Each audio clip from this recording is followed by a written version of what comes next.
Start our meeting. I am pleased to have you here.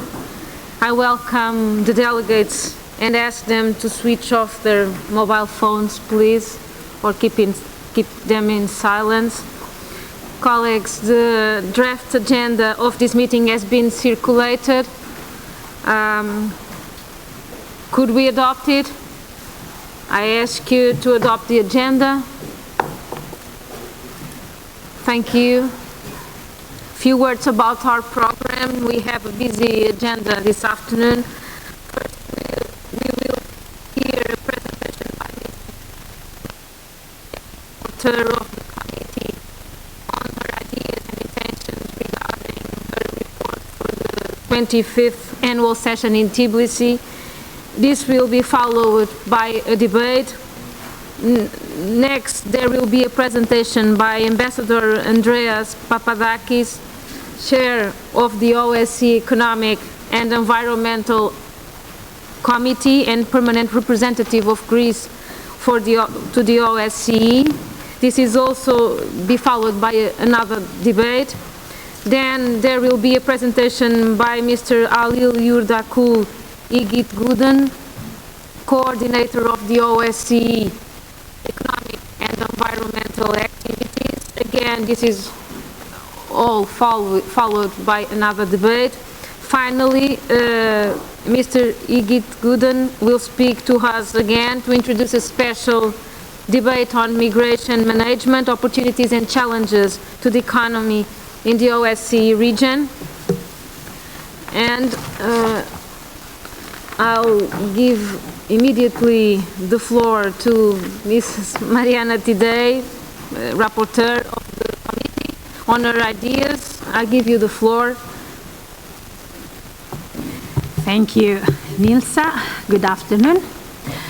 Cari colleghi, alcune considerazioni per illustrare le linee guida del rapporto che intenderei presentare alla prossima sessione annuale di Tbilisi, dando conto di qualche elemento di carattere generale ed essendo anche certa che sarà comunque arricchito dagli spunti che emergeranno durante il dibattito.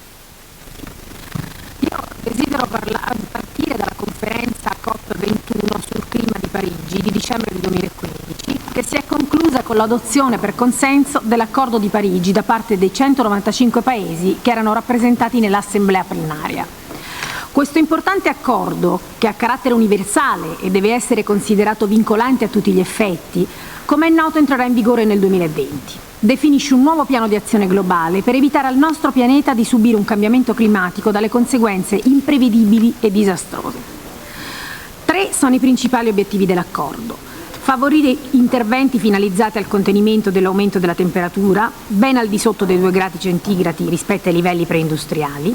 Allo stesso tempo, intensificare gli sforzi per contenere tale aumento entro il limite di 1,5 gradi.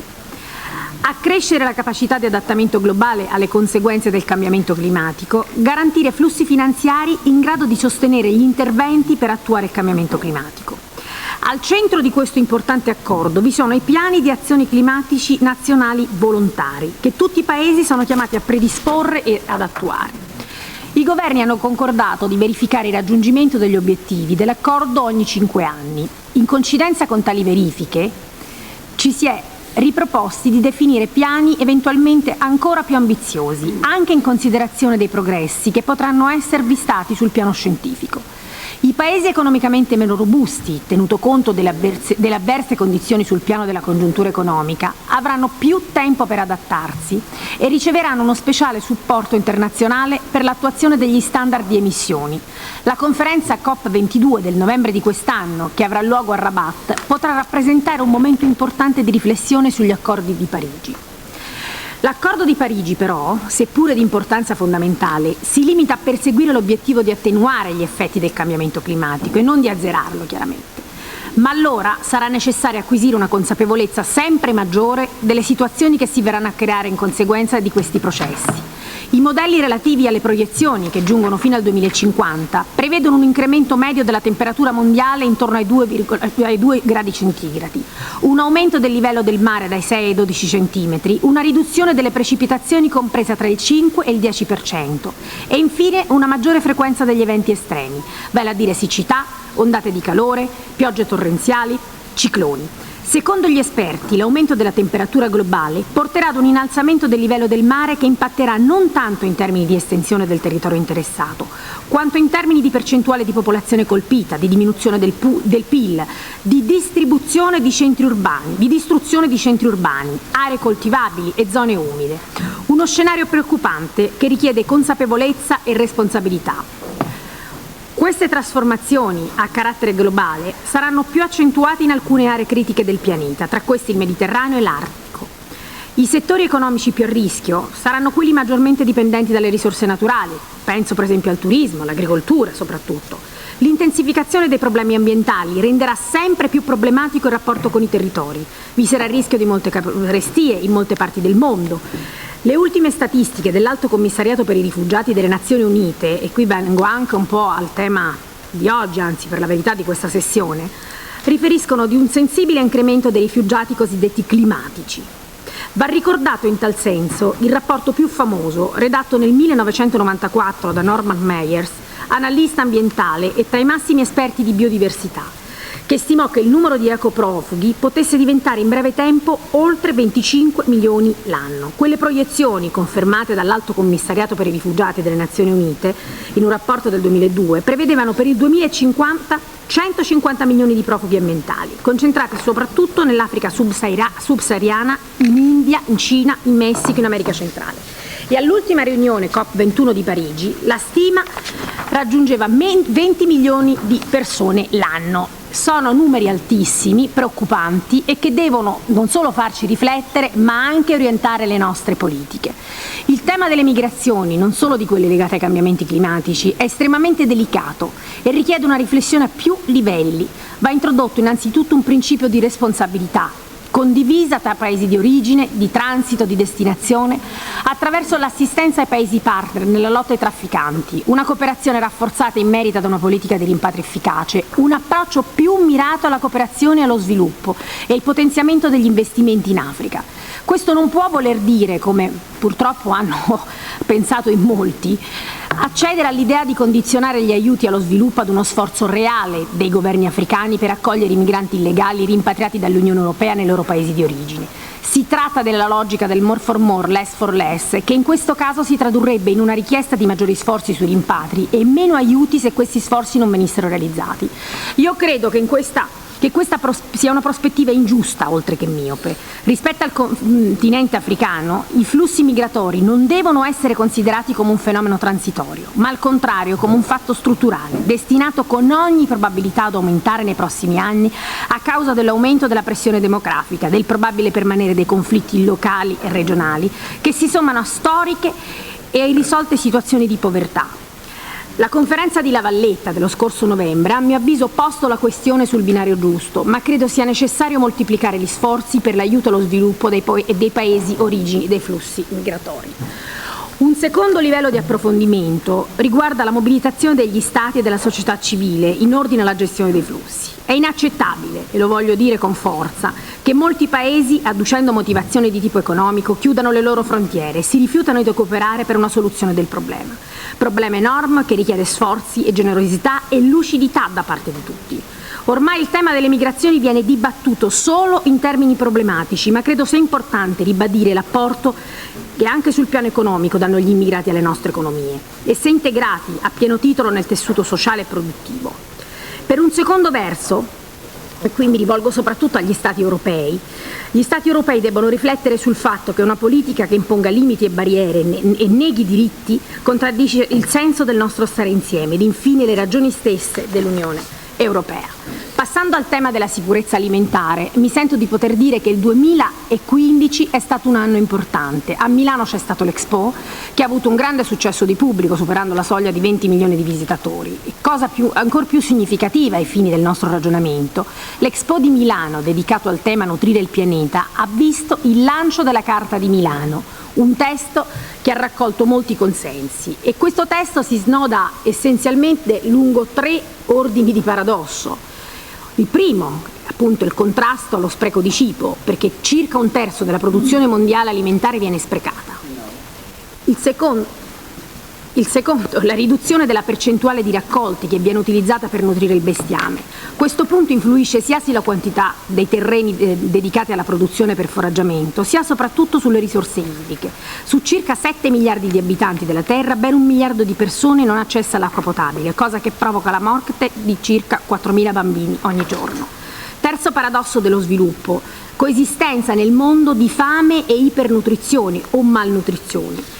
Mentre ogni anno 36 milioni di persone muoiono per denutrizione, 3,4 milioni perdono la vita a causa del sovrappeso, un dato raddoppiato rispetto al 1980, per non parlare delle malattie legate al diabete, alle cardiopatie, ai tumori legati all'eccesso di cibo, ad un'alimentazione non equilibrata. Ho fatto brevemente riferimento al tema dell'acqua. Anche nell'area OSCE vi sono ragioni ad elevato rischio di crisi idrica. L'Asia centrale purtroppo ha conosciuto negli ultimi anni 2 grandi catastrofi ambientali, l'inquinamento del Mar Caspio e l'ormai reversibile prosciugamento del lago di Aral. Zone un tempo fertili e incontaminate sono diventate improduttive e anche ricettacolo di veleni. Sul tema della protezione delle risorse d'acqua è necessaria, io credo, un'efficace regolamentazione internazionale alla quale aderiscano soprattutto le nazioni che ospitano le grandi risorse idriche strategiche e i principali bacini idrici. Questa regolamentazione dovrebbe contemplare una più equa distribuzione e l'impiego di risorse finanziarie congrue per efficaci politiche di bonifica e di risanamento dei bacini. Qualche considerazione ora sui temi che riguardano l'energia, la sicurezza energetica. Tutte le considerazioni svolte fino a qui, io credo ci facciano capire la necessità di collocare nell'agenda strategica ambientale del nostro pianeta il superamento degli idrocarburi. Questo processo però deve essere gestito, governato, non lasciato al caso, una gestione che deve avere un triplice carattere: tecnologico, economico, geopolitico. Sicuramente il progresso tecnologico ha già fatto e possibilmente continuerà a fare ancora e maggiormente nel prossimo futuro a trovare soluzioni energicamente ed economicamente efficienti. Si pensi ad esempio ai progressi della mobilità elettrica, così come a quelli delle fonti rinnovabili. A tale proposito è verosimile che la nuova frontiera per il XXI secolo sarà quella dell'immagazzinamento dell'energia elettrica, l'energy storage, che permetterà di correggere quello che è il più grande difetto delle fonti rinnovabili, cioè l'imprevedibilità, l'aleatorietà, l'impossibilità di pianificarne la produzione. Questo progresso tecnologico però deve essere gestito e io credo che anche organizzazioni come la nostra, come l'OSCE, possano servire anche proprio a costruire le condizioni per la condivisione e la cooperazione in campo energetico. Una scoperta, un'innovazione in campo tecnologico non devono trasformarsi solo nel brevetto di qualcuno o di qualche azienda, ma dovrebbero presto diventare patrimonio per la salute, la sicurezza, il miglioramento della qualità della vita di tutti gli abitanti della Terra.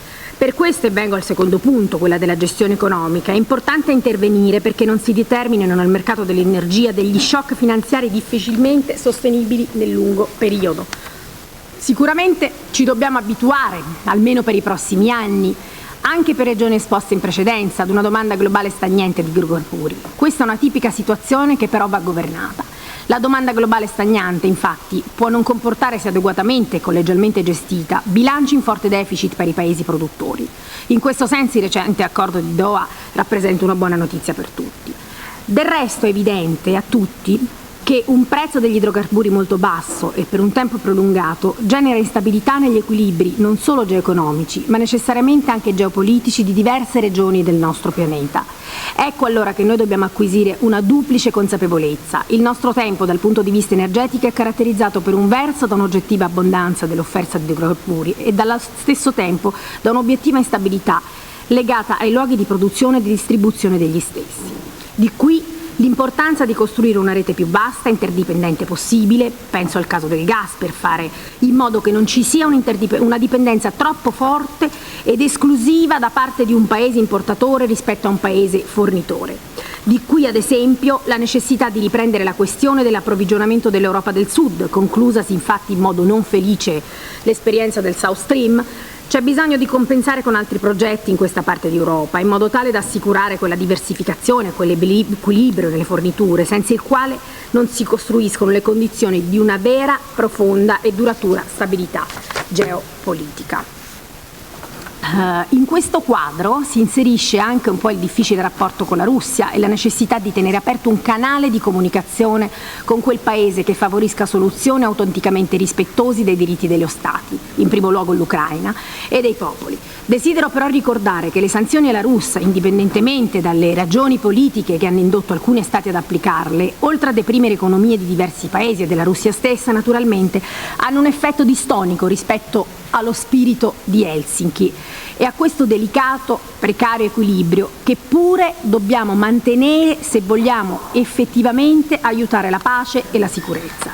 Un brevissimo cenno desidero farlo sulla rimozione delle sanzioni all'Iran, al suo rientro a pieno titolo nella comunità internazionale, rientro che tutti noi ci auguriamo possa avere effetti positivi sia in termini politici, ma possa anche costituire un'opportunità economica per molti paesi, anche dell'intera area. Inutile nascondere che queste considerazioni devono tener conto di un quadro economico generale che resta molto molto difficile. La crisi finanziaria del 2008 ha reso ancor più evidente che i rapporti economici influenzano gli equilibri geopolitici globali. Proprio per questo vanno ripensate a fondo le misure di eccessiva di rigidità ed austerità, che non si sono dimostrate adeguate alle attuali sfide economiche. Queste misure rischiano non solo di deprimere ancora di più l'impulso produttivo e le imprese, vanificando l'obiettivo primario, che è il rilancio dell'economia dopo una crisi che ha colpito soprattutto le classi più povere. Gli ultimi dati della Commissione europea in materia di crescita economica sono particolarmente preoccupanti. Le winter forecast hanno ridotto le previsioni di crescita dell'Eurozona di quest'anno dall'1,8 all'1,7. L'OSCE è stata addirittura più pessimista ed ha ipotizzato una crescita dell'1,4. Le stime a ribasso riguardano un po' tutti i paesi, il Regno Unito, il Giappone dallo 0,8 al 0,2, gli Stati Uniti. Come è noto, addirittura la crescita economica della Cina segna il passo, con un aumento di solo, tra virgolette, 6,5. Questo andamento negativo dell'economia può essere rovesciato solo con una decisa e coraggiosa politica di sviluppo e di crescita economica, una politica che dovrebbe essere promossa in primo luogo, voglio dirlo, soprattutto ai colleghi europei, proprio dall'Unione Europea. Ecco, io credo che nel rapporto di Tbilisi potremo affrontare tutti questi temi, se ne potranno chiaramente aggiungere molti altri. Viviamo in un momento difficile, la nostra è un'area molto vasta, ecco, mi auguro che dal dibattito di oggi possano comunque emergere spunti interessanti che possano essere recepiti nella prossima risoluzione e nel report che faremo appunto a Tbilisi. Grazie per l'attenzione. Thank you very much. I'll thank our rapporteur, Ms. Marietta Tive.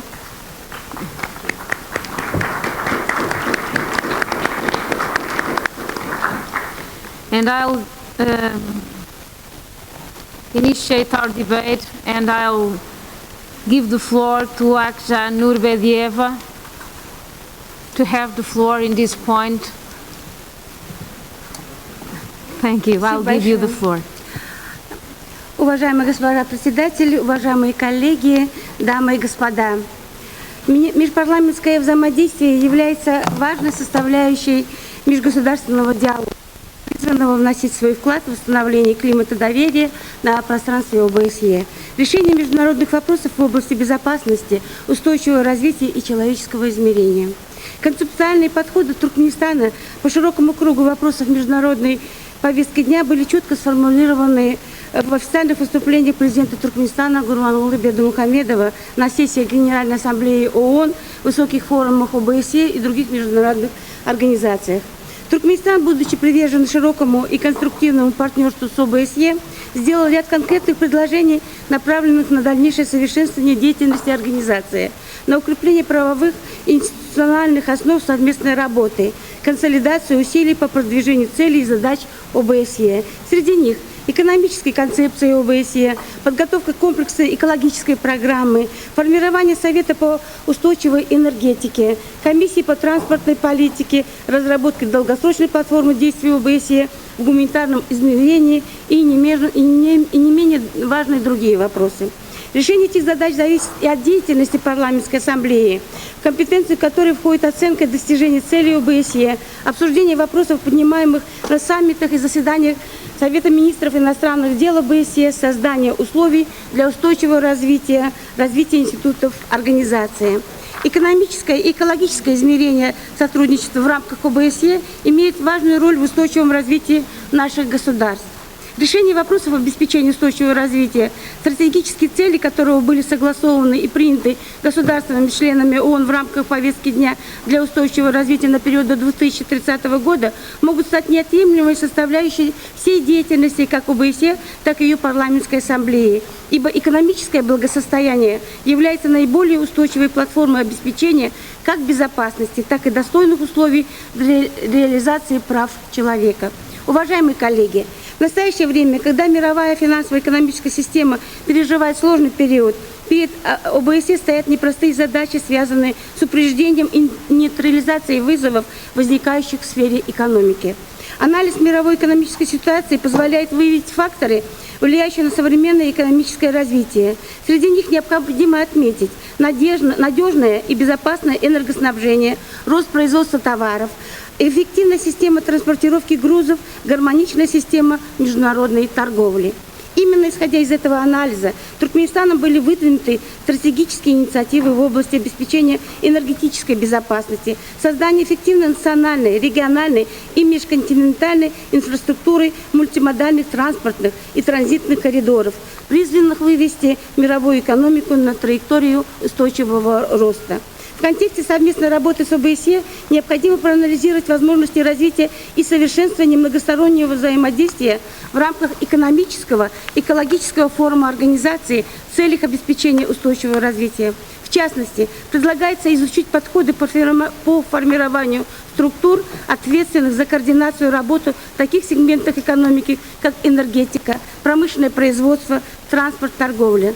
Формирование новых институтов, ответственных за координацию работы в области энергетической безопасности, энергосбережения, энергоэффективности, а также эффективного функционирования транспортно-транзитных коридоров на пространстве ОБСЕ стало бы своевременным институциональным преобразованием, способствующим расширению межгосударственного взаимодействия и координации по этим вопросам, что в свою очередь является неотъемлемым компонентом обеспечения безопасности. Определение новых подходов к решению экономических вопросов находится в непосредственной взаимосвязи с совершенствованием нашей совместной деятельности в экологическом измерении. И здесь представляется правильным двигаться по пути поиска и внедрения современных решений, рассчитанных на долгосрочную перспективу. Одним из таких подходов могла бы стать комплексная экологическая программа ОБСЕ.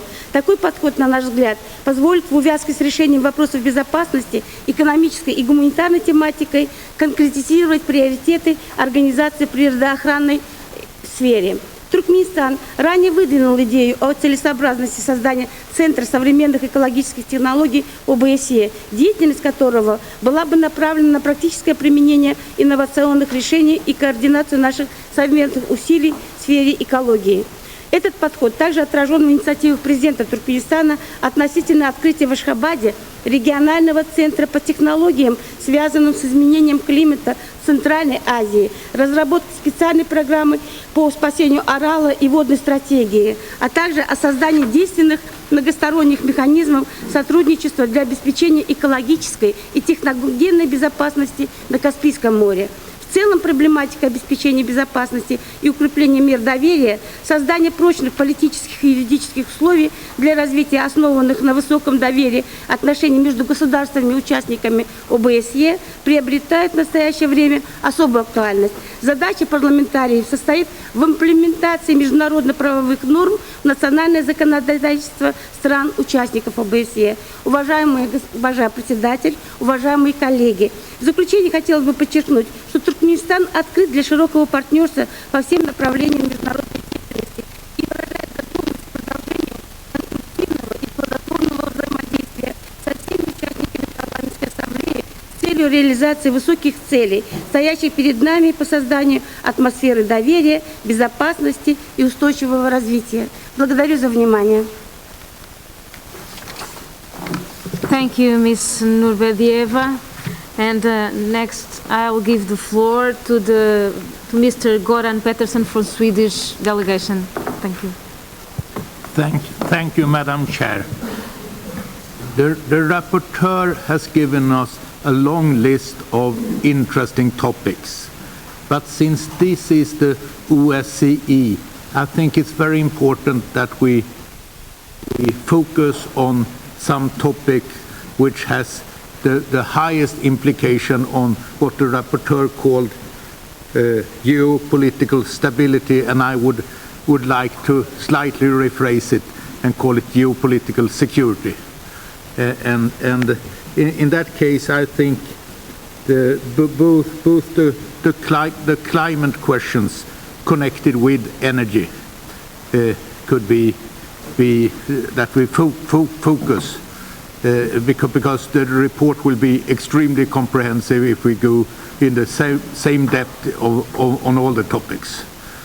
And also I liked very much what I heard about migration, and migration, that we should discuss it not only as a problem, we should also see the opportunities, because you also mentioned in this area we have a lot of countries which have demographical challenges in front of them.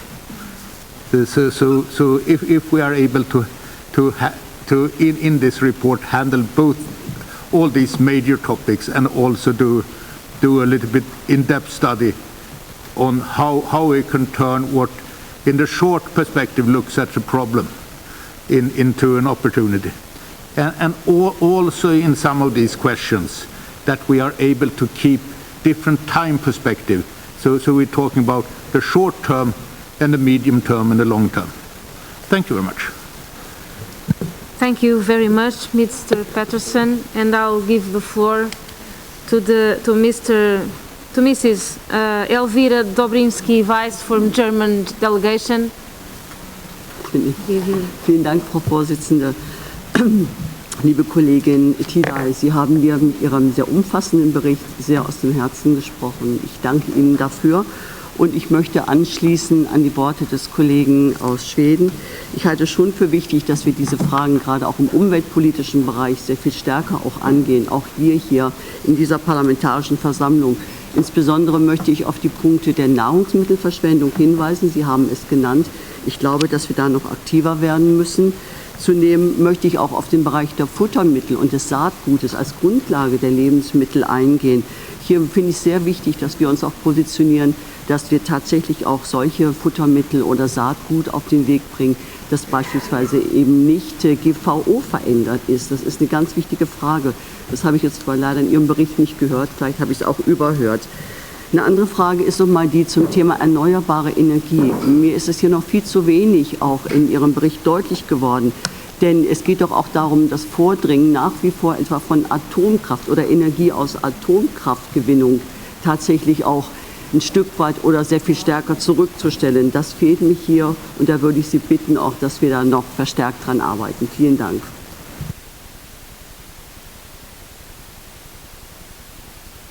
Thank you very much. I don't have any more inscriptions to speak in this point. I don't know if we still have some time before giving the floor to Mrs. Today. I don't know if someone else wants to speak in this point. So I'll give, yes. You have the floor, please. Yes, thank you. One point I think that does need to be addressed is the challenge of China. In the first 9 months of last year, Chinese local and national authorities granted consent for the development of 155 coal-fired power stations. Now that's 4 in every week of the first 9 months of last year. If those are developed, then they will have an installed capacity of 123 gigawatts. And which is, in fact, if you consider Germany, it's twice the installed capacity of German coal-fired power stations. And its emissions, the emissions of those stations would in fact be twice that of the country of Brazil. That is the challenge that the world faces, and I think that any energy policy which doesn't address the challenge of China is missing out probably the biggest part of the jigsaw, and that's something that we do need to address. Thank you very much. And then I think I'll give the floor to Mrs. Tidei to answer or to comment some of these speeches.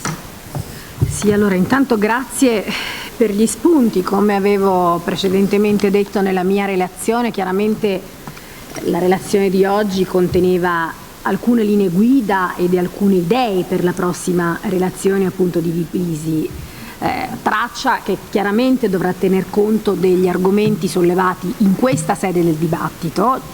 La mia collega tedesca faceva riferimento ai mangimi, alle sementi, alle rinnovabili, che chiaramente io prima ho parlato di superamento degli idrocarburi, lei giustamente ha parlato anche dell'energia atomica, quindi è chiaro che dobbiamo andare in un mondo sempre più caratterizzato da una produzione da rinnovabili.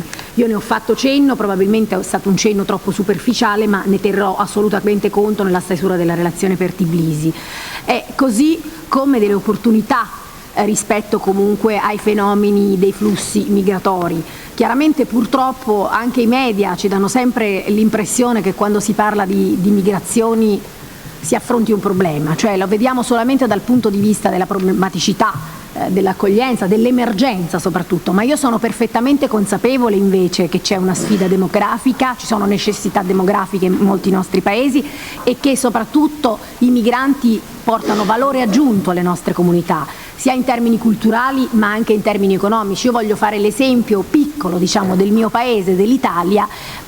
Oggi noi, diciamo, grazie ai contributi che versano i lavoratori immigrati nel nostro paese, paghiamo le pensioni a più di 650.000 nostri anziani. Ho fatto un esempio che magari è un esempio banale, ma che rende bene, secondo me, il tema. E quindi è chiaro che nella nostra relazione di Tbilisi dovremmo inserire anche questi spunti che sono emersi da oggi, così come concordo con il collega di cui non ricordo il nome, mi scuso, ma siamo lontani, sulla sfida cinese. È chiaro che parlare di rinnovabili, parlare di un sistema energetico che supera, diciamo, le fonti tradizionali e poi non parlare comunque di quello che è uno dei più grossi produttori al mondo, è chiaro che insomma non sarebbe completa l'analisi, diciamo, sulla necessità e sulla sicurezza energetica. Quindi sono tutti elementi che io inserirò senz'altro nella relazione che presenteremo prima al Bureau di Copenaghen e poi chiaramente all'Assemblea di Tbilisi. Grazie mille, spero di aver detto tutto, ma mi sembra che ci sia tutto. Grazie mille. Così come l'armonizzazione dei sistemi commerciali che comunque aveva sollevato la collega del Turkmenistan e altre questioni. Thank you very much, Mrs. Tidei. And now we'll continue. And it is my pleasure to give the floor to Ambassador Andreas Papadakis, Chair of OSCE Economic and Environmental Committee and Permanent Representative of Greece in OSCE. I'll give you the floor. Thank you, Madam Chair. Madam Chair, distinguished members of Parliament, dear colleagues, ladies and gentlemen. It is my pleasure and honor to address the members of the General Committee on the occasion of the 15th Winter Meeting of the OSCE Parliamentary Assembly. Allow me to thank the German chairmanship for entrusting me with the responsibility to chair the Economic and Environmental Committee for this year. Furthermore, I wish to thank the previous Serbian chairmanship for our excellent cooperation in 2015. Ladies and gentlemen, after extensive consultations with the German chairmanship, the delegations of the participating states and the Office of the Coordinator of Economic and Environmental Activities, I would like to present to you the general outline of the work of the Economic and Environmental Committee for this year. Our main guidelines for the work of the committee in 2016 are in principle the German chairmanship's priority in the second dimension, namely good governance, business conditions, as well as economic connectivity. The program of work is structured in a way that it reflects these priorities and makes the connection to other important meetings and events organized by the chairmanship in an integrated manner.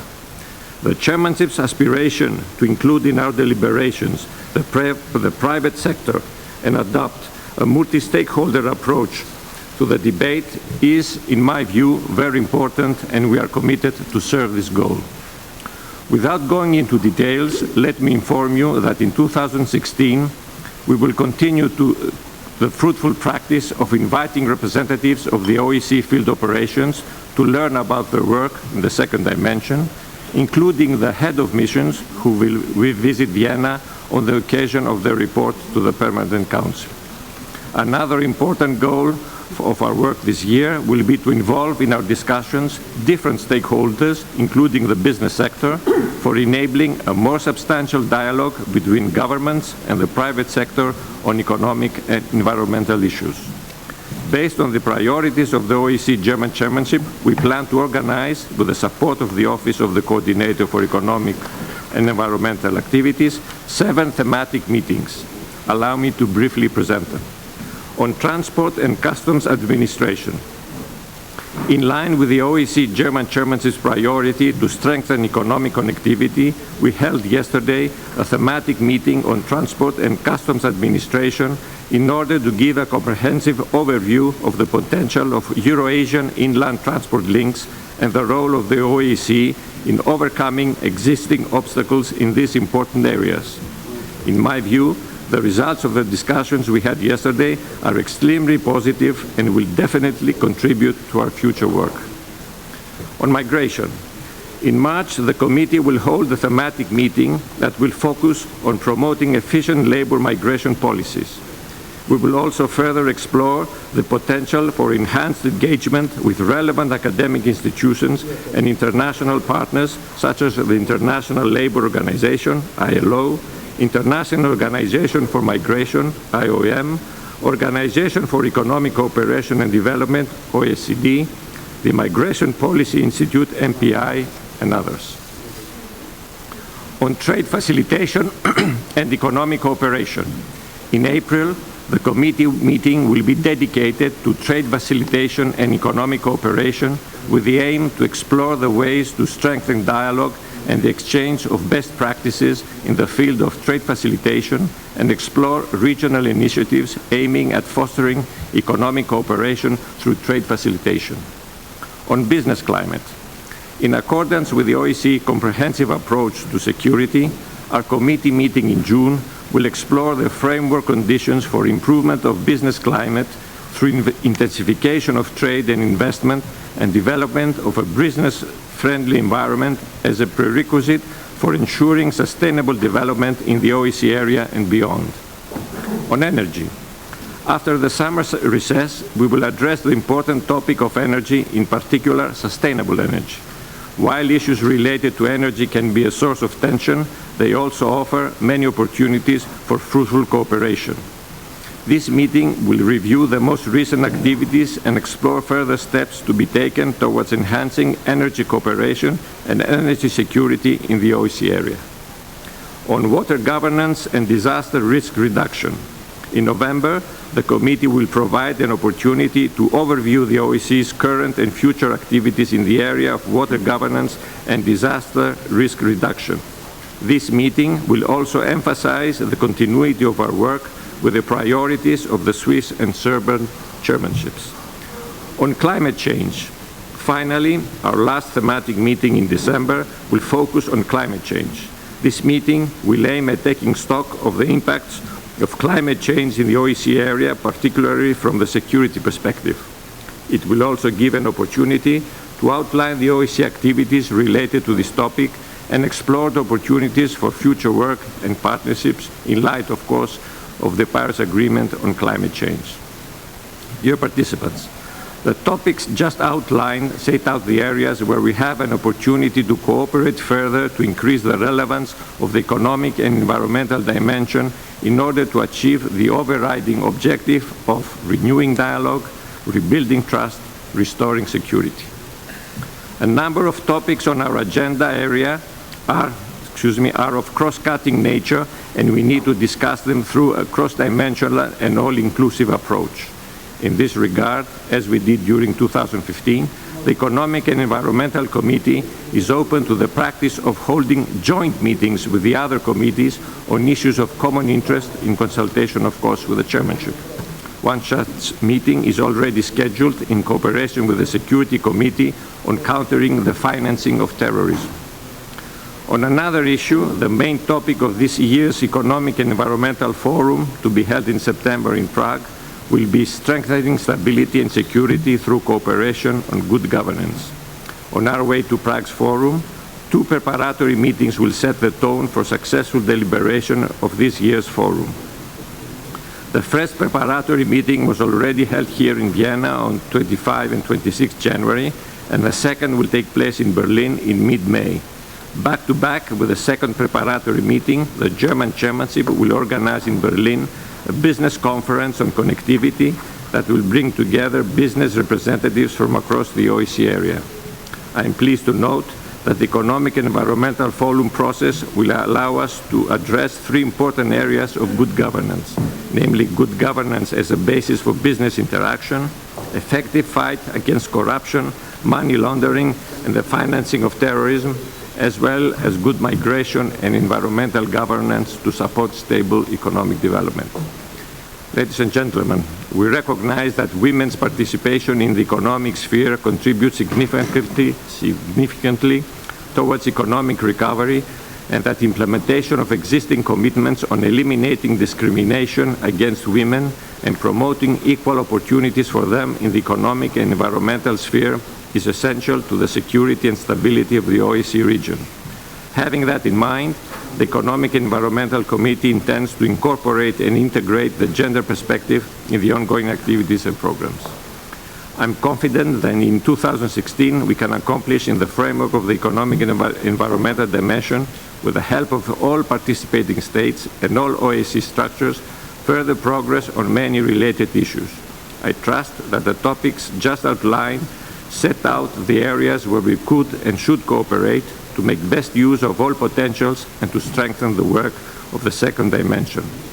Further utilization of the economic and environmental dimension could substantially contribute to the overall security in the OSCE area. Thank you for your attention.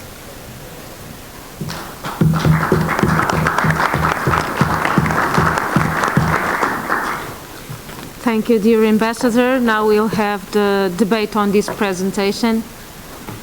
I'll ask who wants to have the floor in this point. We'll have more or less 30 minutes in this time.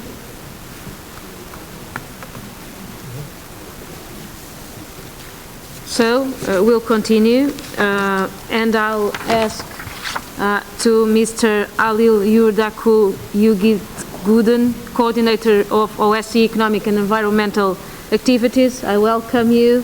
It's a pleasure to give you the floor.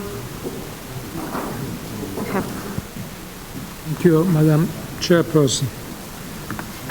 Distinguished members of the OSCE Parliamentary Assembly, ladies and gentlemen.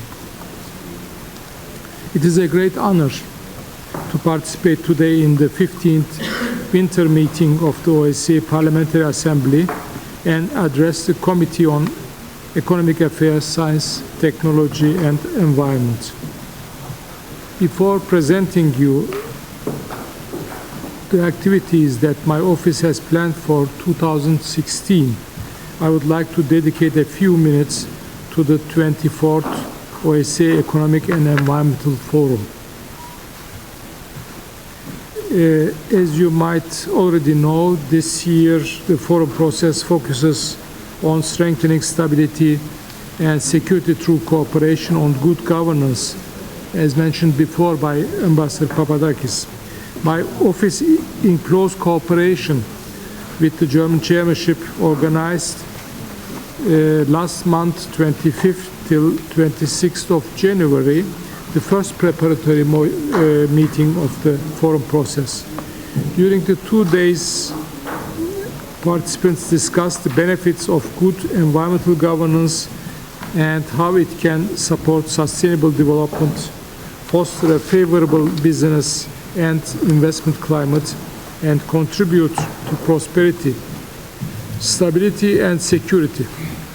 Participants also looked into the benefits of resource efficiency and green technologies. The meeting was attended by senior representatives of partner organizations, international experts, members of the civil society and academia, as well as the private sector.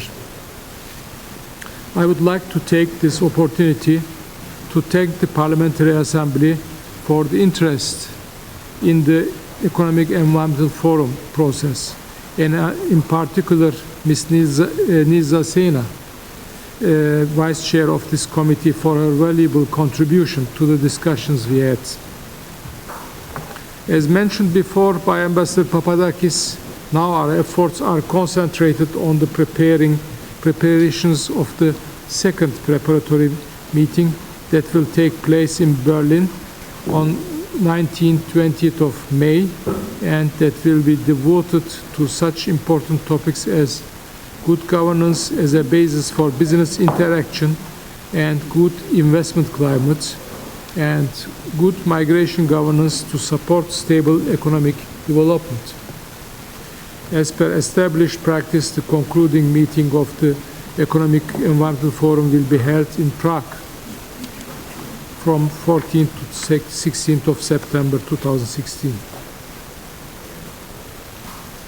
Ladies and gentlemen, let me now briefly outline the thematic priorities for my office for the year 2016 by starting with some planned economic activities. Corruption remains among key factors that impinge on and distort good governance, management of public funds, and competitive markets. If unsuppressed, it undermines economies, social protection, the trust of citizens in democratic institutions and processes. Combating this evil requires, first of all, detection and elimination of the causes and conditions of corruption through the development and implementation of a system of corruption prevention measures. With this in mind, my office will continue to provide assistance to participating states in implementing their anti-corruption commitments, in particular those related to the United Nations Convention Against Corruption and a 2-year project on fostering a participatory approach towards preventing corruption in Central Asia is currently under finalization, and we look forward to raise the necessary funds and start with its implementation. The office also plans to continue its cooperation with the OECD Anti-Corruption Network for Eastern Europe and Central Asia. In this regard, we are planning to organize, in the margins of the 2016 OECD Integrity Week in April, a side event to present and raise visibility of the OSCE's anti-corruption work. Moreover, in May, my office and the OSCE Center in Bishkek are planning to co-organize, in the framework of the OECD Anti-Corruption Network, a regional expert seminar on corruption prevention. In the next couple of weeks, we also plan to finish the editorial work of the OSCE Handbook on Combating Corruption and use this publication at training and capacity building events implemented in cooperation with external partners and the OSCE field operations. Corrupt officials often engage in money laundering and attempt to present stolen or earned illegally funds as earned legitimately. They may launder money by moving illegal funds through the international financial system in order to conceal their criminal origin and enjoy the proceeds of their crimes. As a result, states should enhance their regulatory and supervisory systems to oversee private sector compliance with anti-money laundering rules. Therefore, in the area of anti-money laundering, my office, in cooperation with the field operations and partner organizations, will continue providing support to strengthening the capacities of participating states officials to more successfully initiate, investigate, and prosecute cases of money laundering, as well as to promote interagency cooperation. My office, in partnership with ODIHR and field operations in Southeast Europe, will organize a regional workshop in Vienna on identifying trends and sharing best practices in combating political corruption in the areas of political party financing, public officials' assets and income disclosure, abuse of state resources, public procurement, and money laundering. Moreover, following a request by the Ukrainian National Police Academy, my office, in partnership with UNODC, will organize a specialized workshop on investigating money laundering and corruption for anti-corruption officials and investigators in Odessa. The workshop will serve as a pilot course for a joint OSCE and UNODC beginner, intermediate, and advanced training curricula on investigating money laundering and corruption for Ukrainian authorities that is planned for development. We will also continue to provide support to the project coordinator in Ukraine in implementing an extra-budgetary project on anti-money laundering that will assist Ukrainian authorities in conducting a money laundering and terrorism financing national risk assessments. As a follow-up to the 2015 Central Asian Regional Workshop on supporting successful prosecutions and other disruptions by building, enhancing, and networking financial investigation capacity in national law enforcement agencies held in Tashkent, my office, in partnership with UNODC and Eurasian Group, plans to organize an advanced follow-up meeting for Central Asian financial intelligence units, prosecutors, and law enforcement agencies on prosecuting, networking, and disrupting illicit financial flows. This will serve as a pilot course for the development of a joint OSCE and UNODC regional Central Asian training program on investigating corruption and money laundering for financial intelligence units, anti-corruption officials, prosecutors, and law enforcement agencies.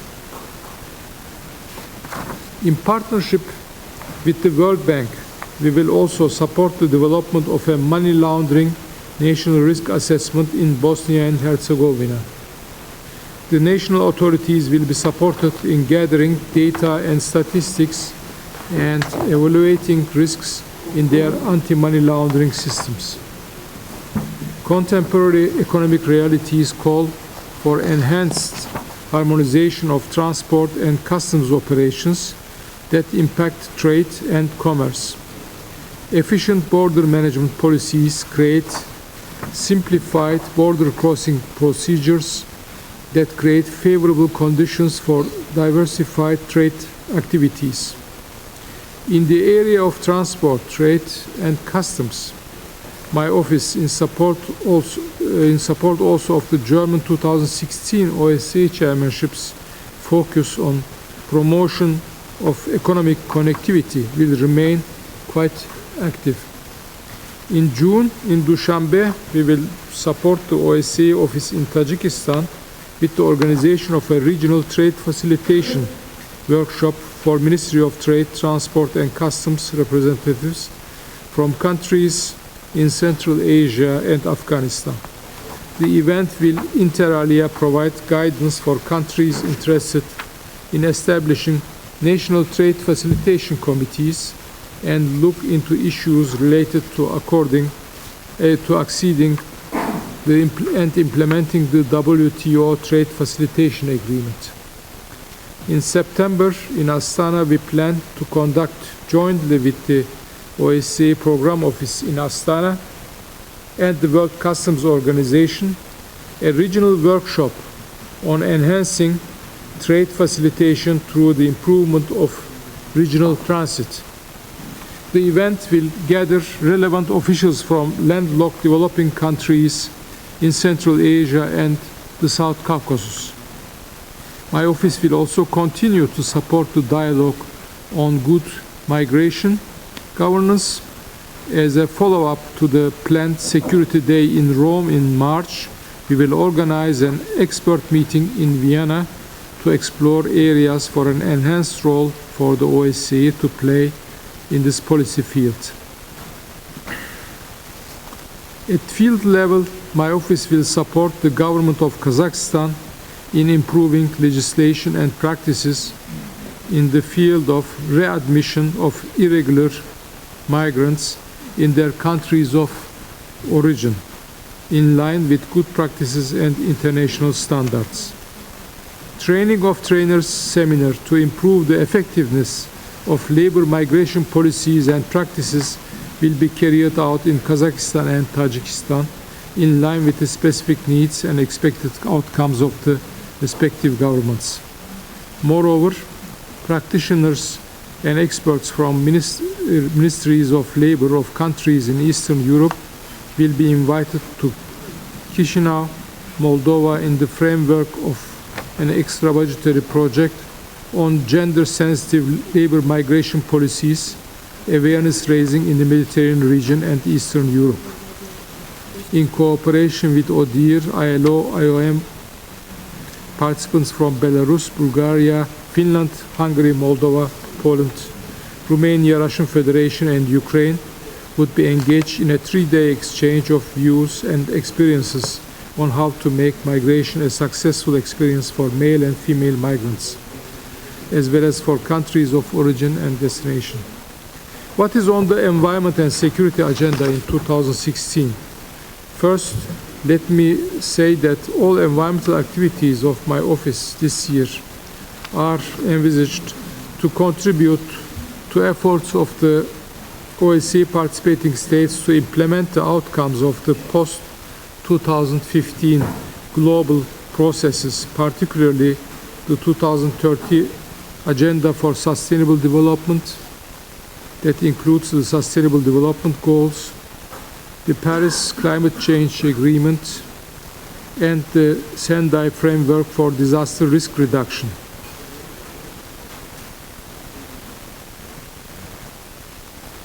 Parliamentarians played an important role in the development of these global outcome documents, and they have an important role to play in their implementation. Therefore, we look forward to benefiting from your support to our environmental activities. In 2016, the OSCE chairs the Environment and Security Initiative, ENVSEC.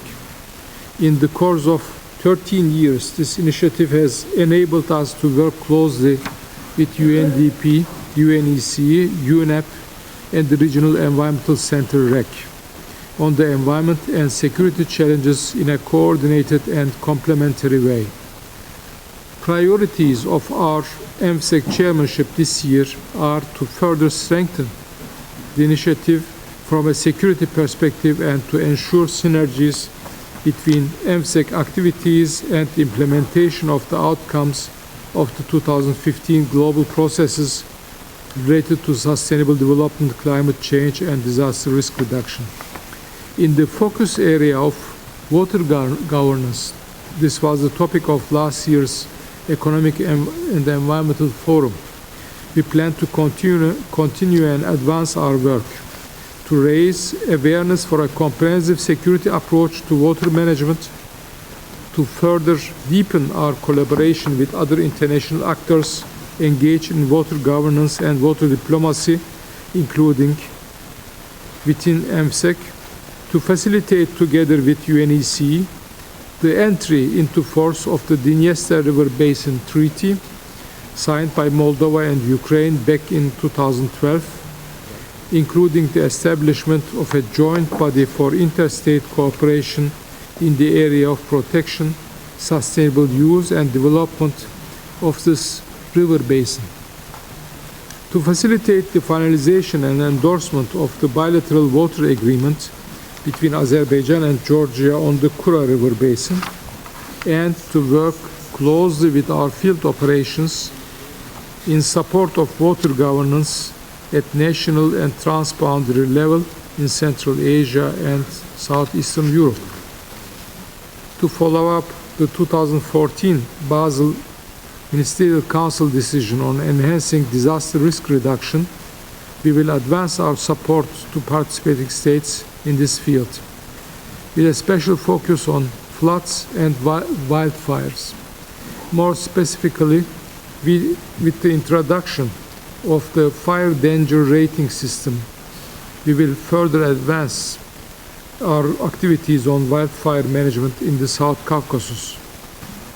We will also explore possibilities to replicate the experience and good practices from wildfire management in the South Caucasus, in Central Asia and Mongolia, and in Eastern Europe. With regard to flooding, we will conclude our project that explored the potential of ecosystem-based approaches in reducing flood risks in Belarus, Moldova, and Ukraine. And we will continue to strengthen the capacities of Aarhus centers and local authorities in raising disaster risk awareness of local stakeholders and to improve their collaboration on transboundary environmental challenges.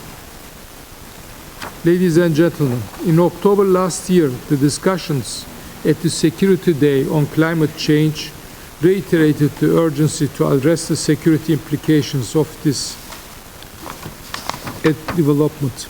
My office will continue assessing the security risks of climate change and promoting transboundary climate change adaptation measures. In cooperation with UNECE, we will finalize an implementation plan for a transboundary climate change adaptation strategy for the Dniester River Basin, facilitated by both organizations and endorsed by Moldova and Ukraine last year. In 2016, my office will also explore opportunities to address projected impacts of climate change and other environmental challenges on increased migration and their implications for security. The prevention of illegal cross-border transport of hazardous waste and the reduction of risks from hazardous waste deposited at abandoned industrial sites will remain high on our agenda. The Secretariat of the Basel Convention on the Control of Transboundary Movements of Hazardous Wastes and their disposal is our close partner in this field. In the framework of MSEC initiative, we will continue to foster stakeholder engagement in uranium tailings remediation in several countries of Central Asia through active engagement of the Aarhus centers. In the field of environmental good governance, raising environmental awareness, strengthening the capacities of civil society, enhancing transparency, increasing access to environmental information, facilitating public participation in decision-making, and ensuring access to justice on environmental matters remain priorities for us. We will therefore continue to support the implementation of the Aarhus Convention, specifically through capacity building of national stakeholders and through the 60 Aarhus centers in 14 countries of the OSCE region. We will further strengthen networking among Aarhus centers to ensure an exchange of best practices and lessons learned.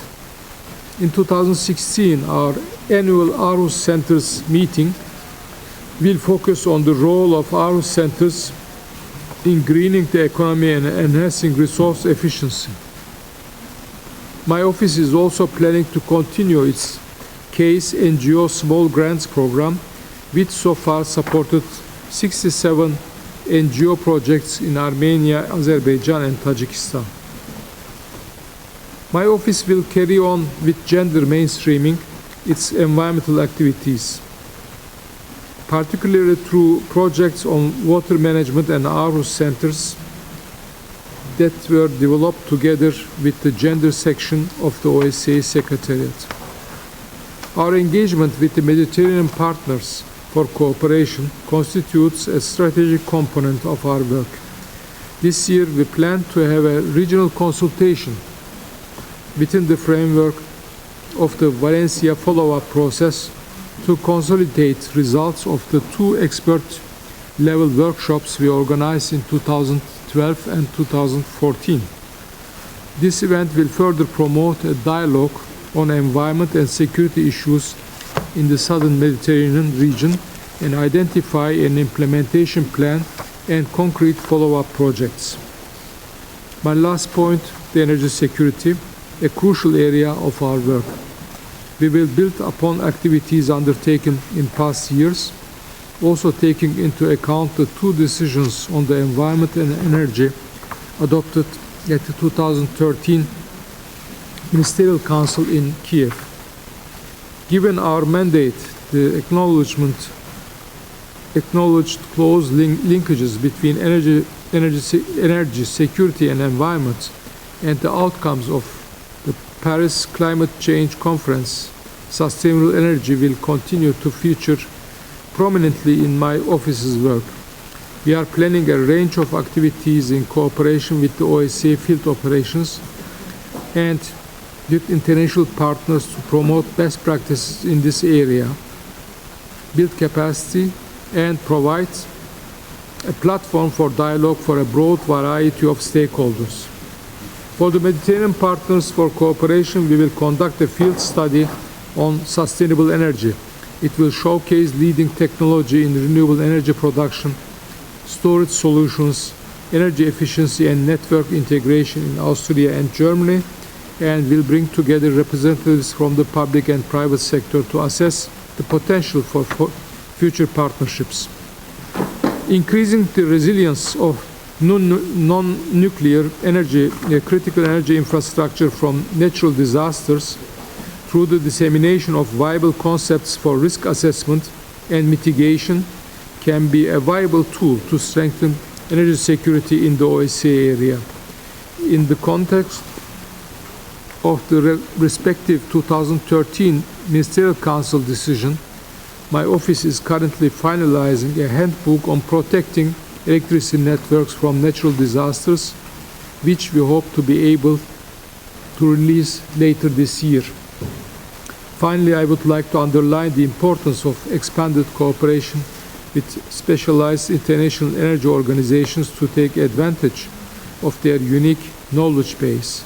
Among the much appreciated partners of the OSCE are the UNECE Sustainable Energy Division, the Energy Charter Secretariat, the EBRD, the IEA, and the organizations that form the Vienna Energy Club, Inter alia Energy Community, International Atomic Energy Agency, Institute for Applied System Analysis, OPEC Fund for Industrial Developments, UNIDO, and REEP, the Renewable Energy and Energy Efficiency Partnership, and Sustainable Energy for All.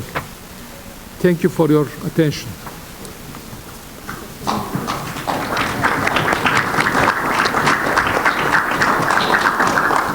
Thank you, Mr. Igit Guden, for your presentation and for your kind words. And now we'll have our debate on this point. And I call first Mr. Mikhail Melkumian, and I'll give you the floor. Спасибо. У меня некоторые вопросы по докладу, и, конечно, я опоздал, и для предыдущего докладчика тоже, но в этом докладе тоже было озвучено. Во-первых, насчет создания национальных комитетов по поддержке торговли. Мне интересовало бы, когда и как они будут созданы, за счет каких финансов это будут в составе правительств, республик разных. Ну, конечно, я, значит, поддерживаю, это очень нормально, что будут созданы такие комитеты по, значит, поддержке торговли. Также, значит, очень меня интересовало, значит, вопрос по борьбе с лесными пожарами в закавказских республиках. Тоже меня интересует, значит, какие сроки, значит, какие опыты есть. И, конечно, разные семинары, значит, публикации по поддержке, значит, этих проблем, которые озвучены, тоже очень интересовало. Ну, я думаю, что, значит, все эти вопросы должны быть обеспечены ресурсами, и это должно быть видно в докладе. Если это будут обсуждаться также в Тбилиси, то уже конкретно по срокам тоже они должны быть озвучены, чтобы это было предметное обсуждение. Но хочу отметить, что доклад очень всеобъемлющий.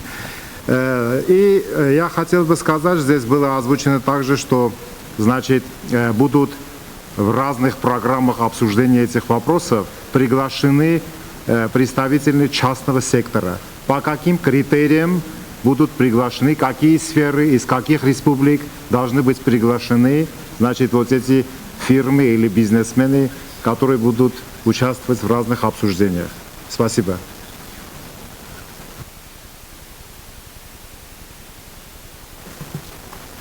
Thank you very much, Mr. Melkumian. And I'll give the floor to Mr. Goran Pettersson from Swedish delegation. Thank you, Madam Chair, and thank you, Mr. Jigit Gyden, for a most ambitious agenda, which I don't want to add anything to, because I think sometimes it is important that we are able to focus to be able to achieve what we want. So I want to stress one point in your most ambitious agenda, and that is good governance.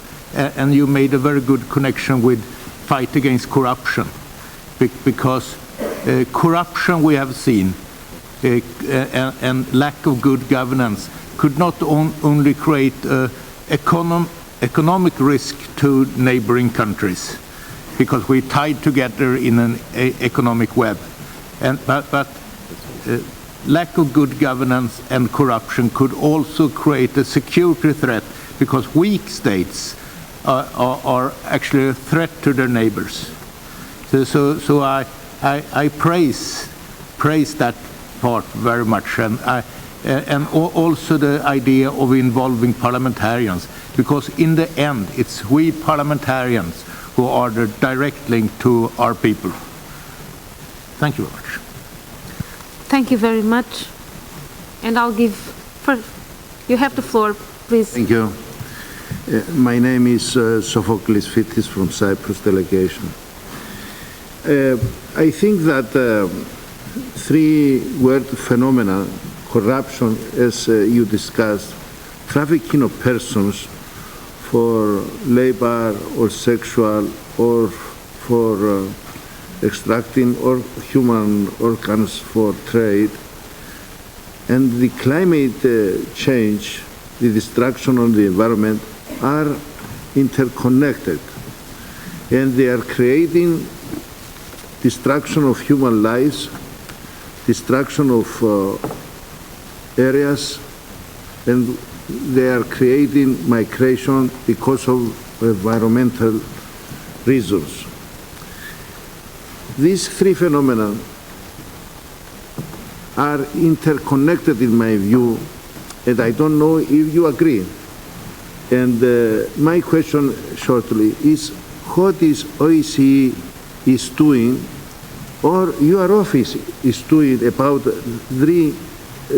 these three phenomena, which are in every country, in every government, in every company, in every area, and in many areas who are suffering from migration because of climate change and destruction because there is a lot of corruption and trafficking of persons.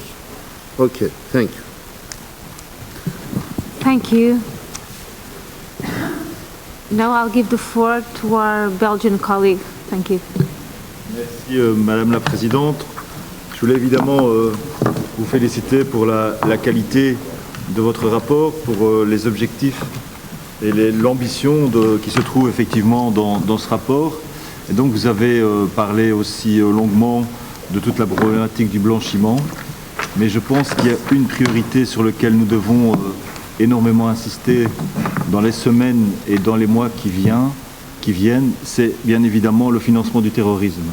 Dans le contexte actuel que nous connaissons, nous sommes tous touchés par cette problématique. Je crois que c'est effectivement quelque chose d'important sur lequel nous devons nous poser, nous devons réfléchir pour trouver des solutions à ce financement. Ça colle évidemment au sujet dont nous allons débattre entre autres demain matin. Et donc je souhaiterais effectivement un focus particulier soit mis sur la problématique du blanchiment, mais plus spécifiquement du financement du terrorisme. Je vous remercie. Thank you very much. And I'll give again the floor to Mr. Melkomina. Merci. Je dois fixer que la présentation de mon collègue de Belgique, c'est très important. Et je dois fixer que cette question, il est nécessaire chercher et trouver la solution pour cela. Et c'est très important. Et je dois fixer que j'ai la même opinion qu'en vous. Merci pour votre opinion.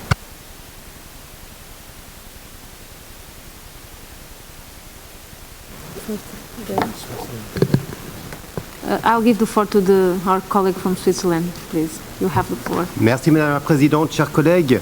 Je pense qu'un point pourrait être abordé également et qui concerne les cyberattaques. Je crois que c'est un sujet qui est très important, qui touche tant le plan économique que le plan environnemental. Et à ce titre-là, je trouve intéressant que le rapporteur puisse prendre en considération cet élément-là, même si je suis conscient que c'est un sujet qui est relativement vaste et qui touche énormément de domaines, mais il me semble qu'il est important que nous le traitions également. Thank you very much, and I'll give the floor to our colleague from Albania. Thank you, Madam Chair. I really appreciate what I was listening today. It's the first time I participate in this committee because I'm part of the first committee, but I find the issues most interesting, and of course we are doing a lot of things in my country. I am very interested in making much more efforts, not only in my country but regionally, as to the struggle against corruption, because our societies still do suffer of inefficiency in tackling and addressing this problem. We are very well on the way of making the judiciary reform, and there is a certain category of politicians which blame the judiciary for lack of results in the field and the struggle against corruption.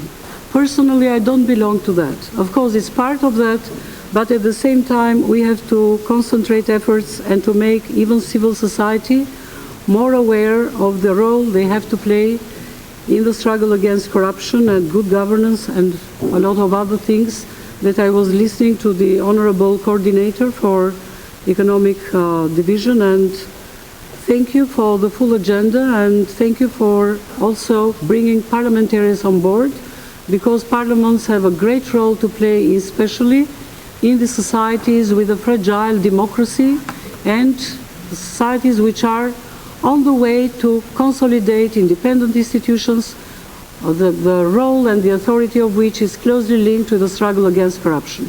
Thank you very much. Thank you very much to all the colleagues who participate in this debate, and we have another speech. I give you the floor. Благодарю, уважаемая председатель. Я благодарна за столь содержательный доклад уважаемого Халила Егидгудена. И хочу сказать, что в Таджикистане политика нашего президента и всего правительства направлена на борьбу с коррупцией. И думаю, что проведение семинаров в Душанбе в июне месяце будет очень полезен для всей работы нашего правительства, также парламента. И хотела бы уточнить, кто будет участником в данном семинаре и будет ли включен в этот список включены депутаты нашего парламента. Спасибо. Thank you very much. And now I'll give the floor again to Mr. Igit Guden to answer or comment his interventions, please. You have the floor. Thank you, Madam Chair. First of all, I want to thank you all delegations from Armenia, Sweden, Cyprus, Belgium, Switzerland, Albania, and Tajikistan for your encouraging words, for your constructive criticism. All these points we took duly notice, and we will be trying to realize all these ideas during the coming months as much as our resources are available. But I'm coming back some of the specific questions. First of all, about the fire management in South Caucasus. We are working very closely with the countries in South Caucasus on fire management issues. Our target is installation of a fire management system. This is the next immediate step, and we hope that we can work further in May this year to realize this step. And there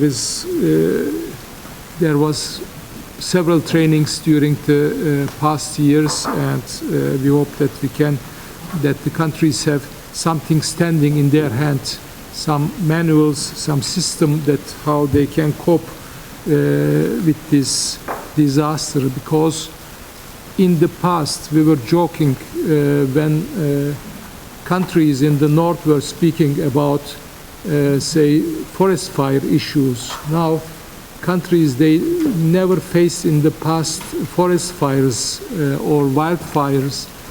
They are facing now. It become more eminent also in more northern situated countries of our hemisphere, that the wildfires are definitely a very big problem for our future.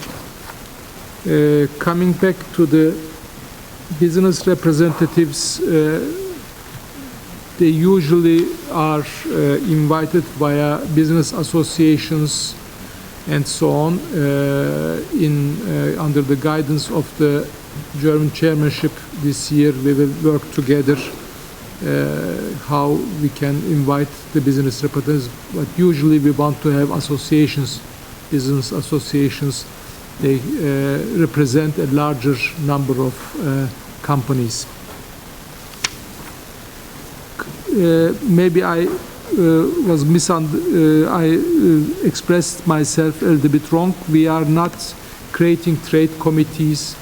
We are working together with United Nations Economic Commission for Europe, UNEC, together to promote trade facilitation in land countries of OSCE region.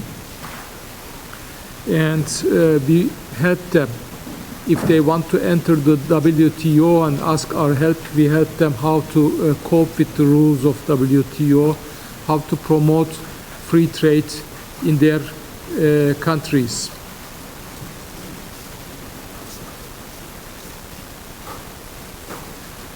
I would touch upon the climate change and migration issues during our session.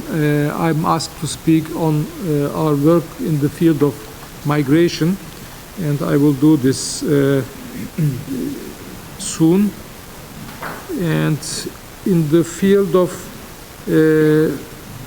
we are not working in the field of human trafficking, but our sister office Special Representative for Combating Human Trafficking. They are active in this field.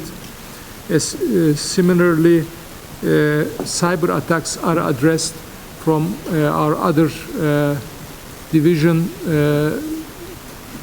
for transnational threats. And we will be happy to invite members of the Tajik Parliament to our event in June in Dushanbe, and we will be very happy if you can take part at this training. Thank you very much. This is all.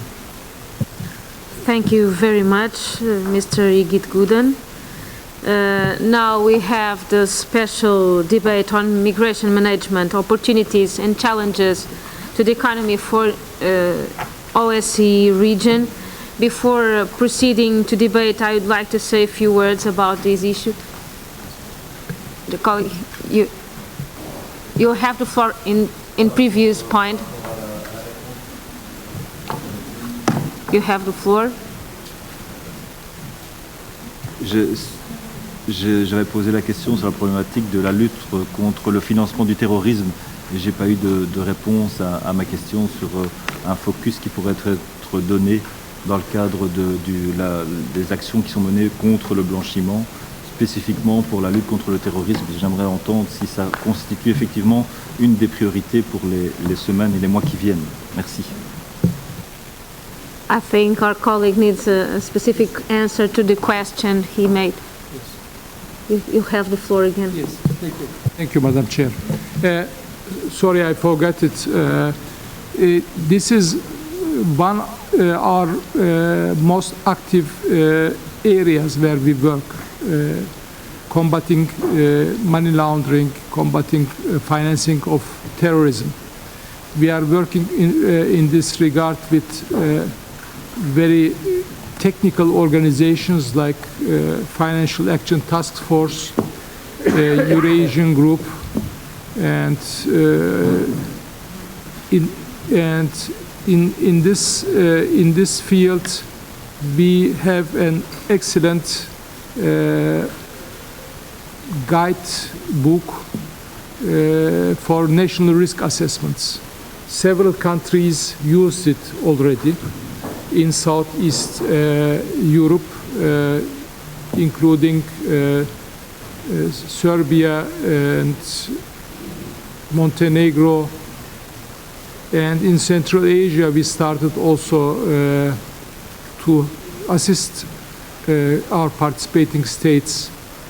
And this booklet helps them to find the loopholes, how the illicit money can be traced, and the loopholes existing in their system.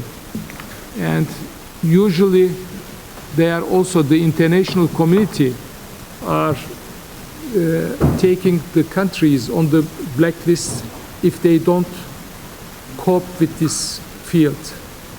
The countries are asking our help to make this national risk assessment and to overcome these difficulties and to change their legislation to stop money laundering via their financial systems. Now, thank you again, Mr. Igit Guden. And now we'll have our special debate. And I would like to say some words about this issue on migration management. First of all, I want to thank again Mr. Igit Guden to be here for the two debates, and especially for this second part. The OSCE region is home to almost half of the total number of migrants worldwide.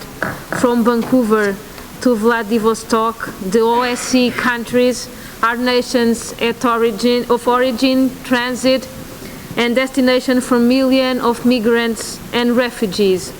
The current migration crisis is impacting OSCE participating states and Mediterranean partners for cooperation in many different ways, presenting new challenges to governments and economies that in some cases are still recovering from the 2008 financial crisis.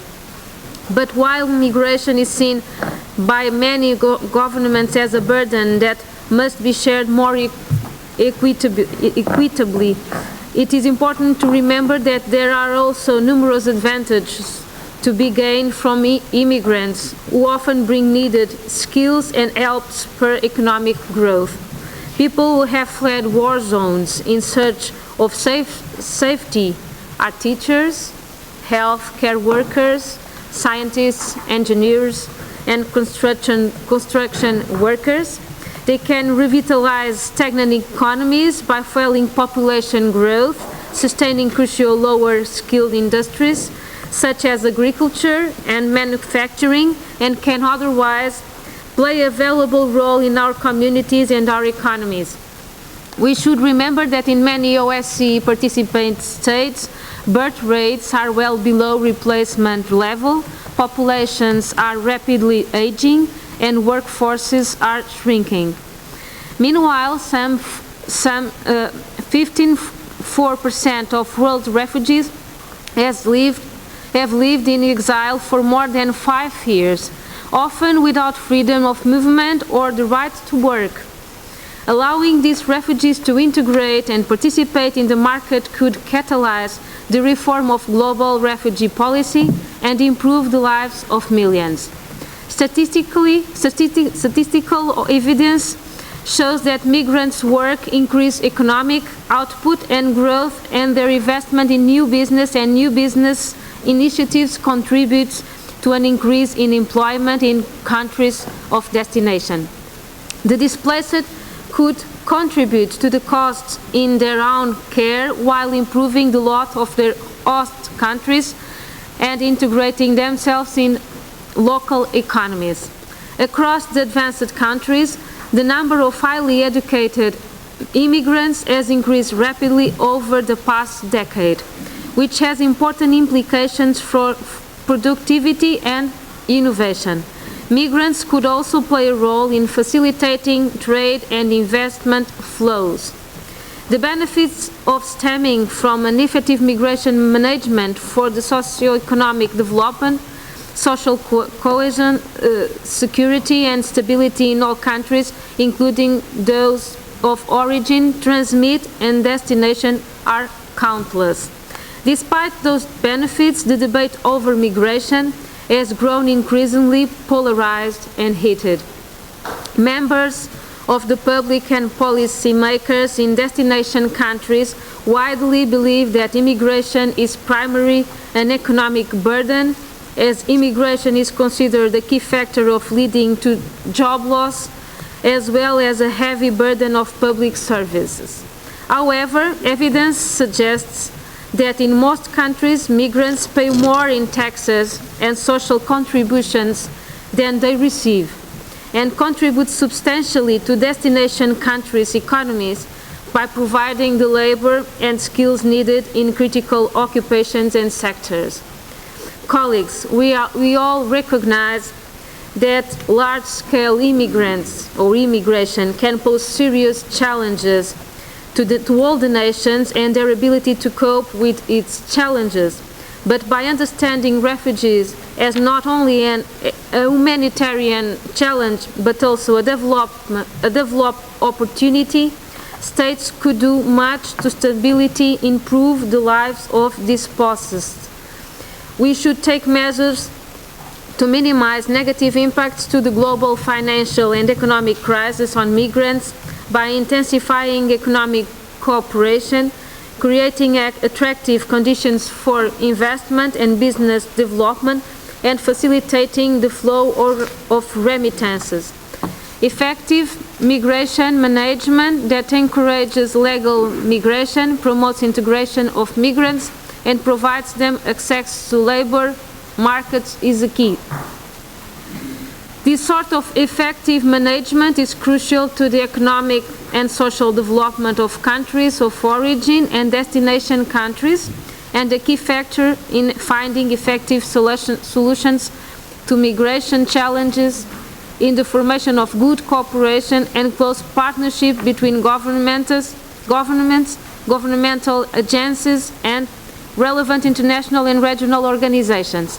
The OSCE must continue to assist the participating states in this regard by promoting effective migration management, including exchange of best practices, and facilitating legal migration, while paying particular attention to bilateral and multilateral cooperation in this field.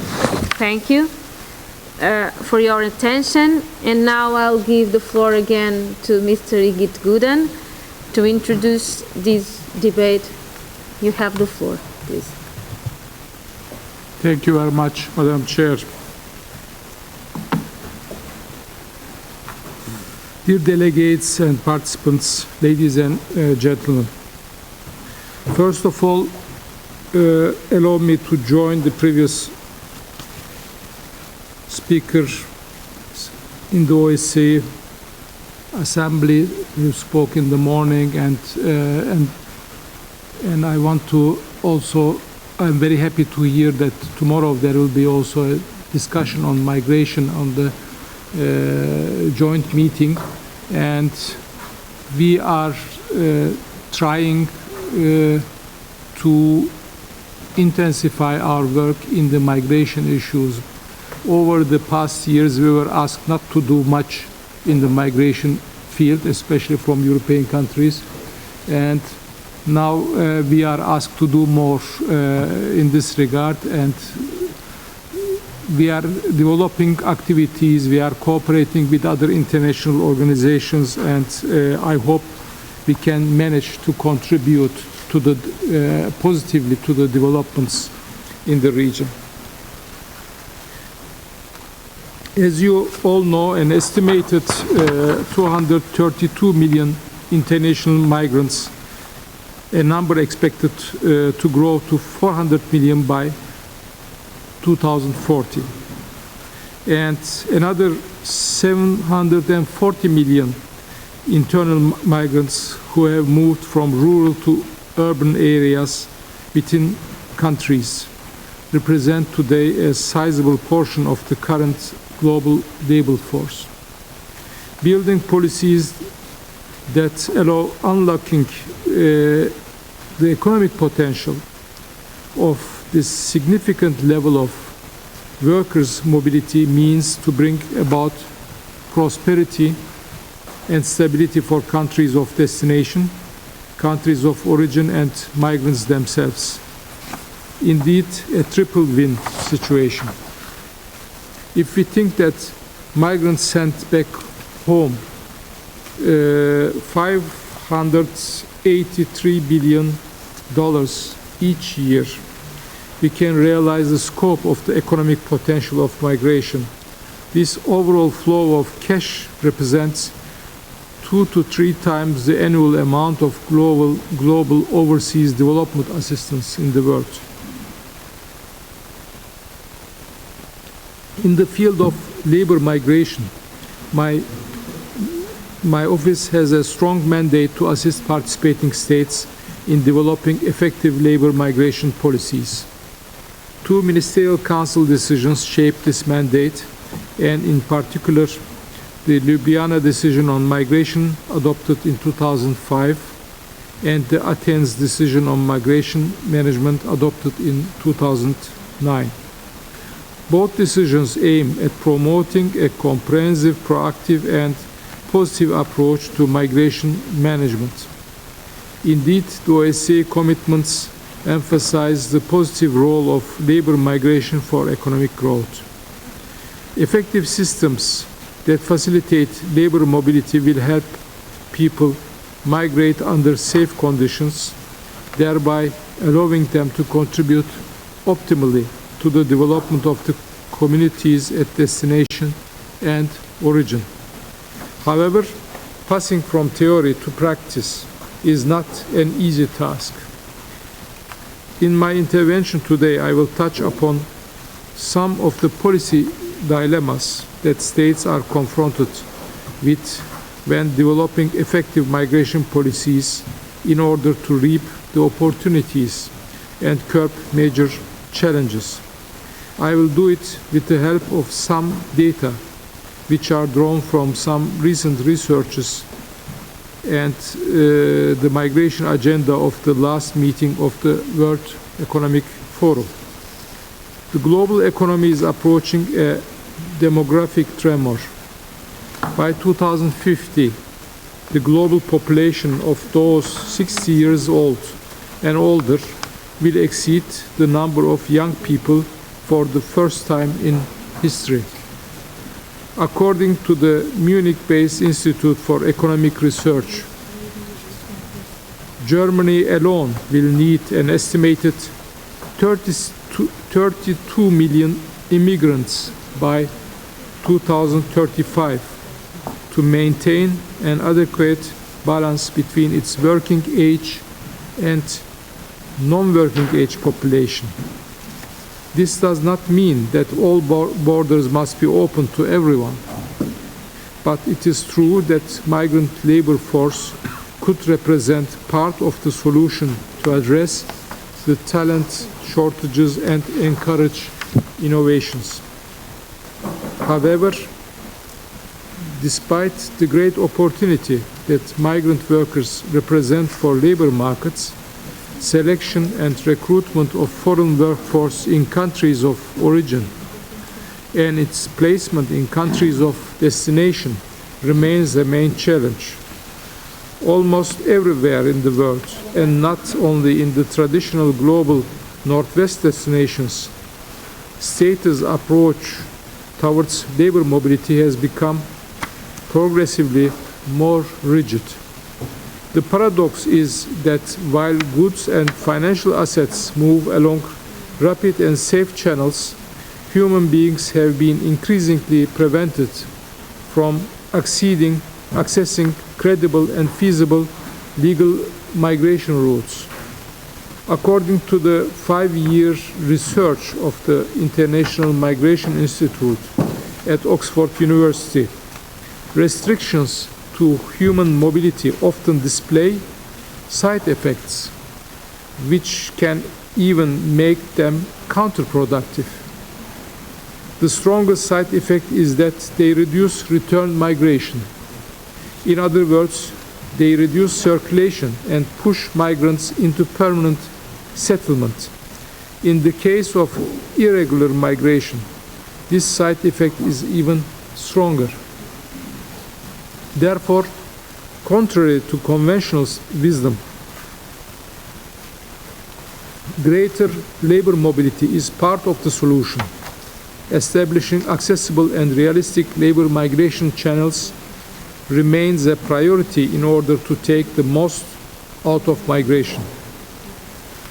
Moreover, accessible migration channels for young adults can be one of a possible set of actions that needs to be complemented by more structural interventions. Circular migration, that means temporary stay in the host country that can be repeated in time, can represent a suitable option. The topic was discussed last November on the occasion of an expert meeting that my office organized here in Vienna.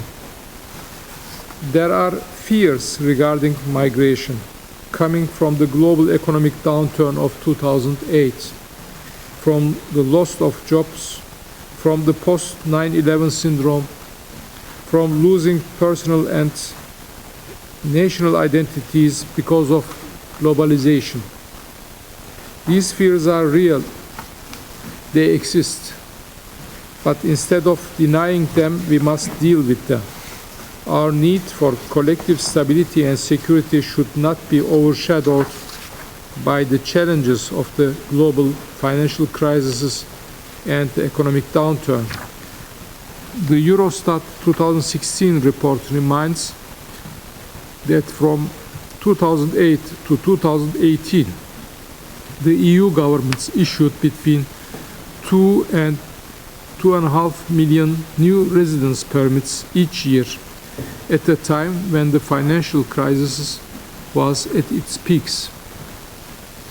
We need to raise awareness through public discourse that migration has become an integral part of our global economic environment and that it generally contributes to economic growth and social development. There is need for us to come together and to discuss common issues concerning migration management and to find solutions that are mutually beneficial, fair and equitable, as well as sustainable.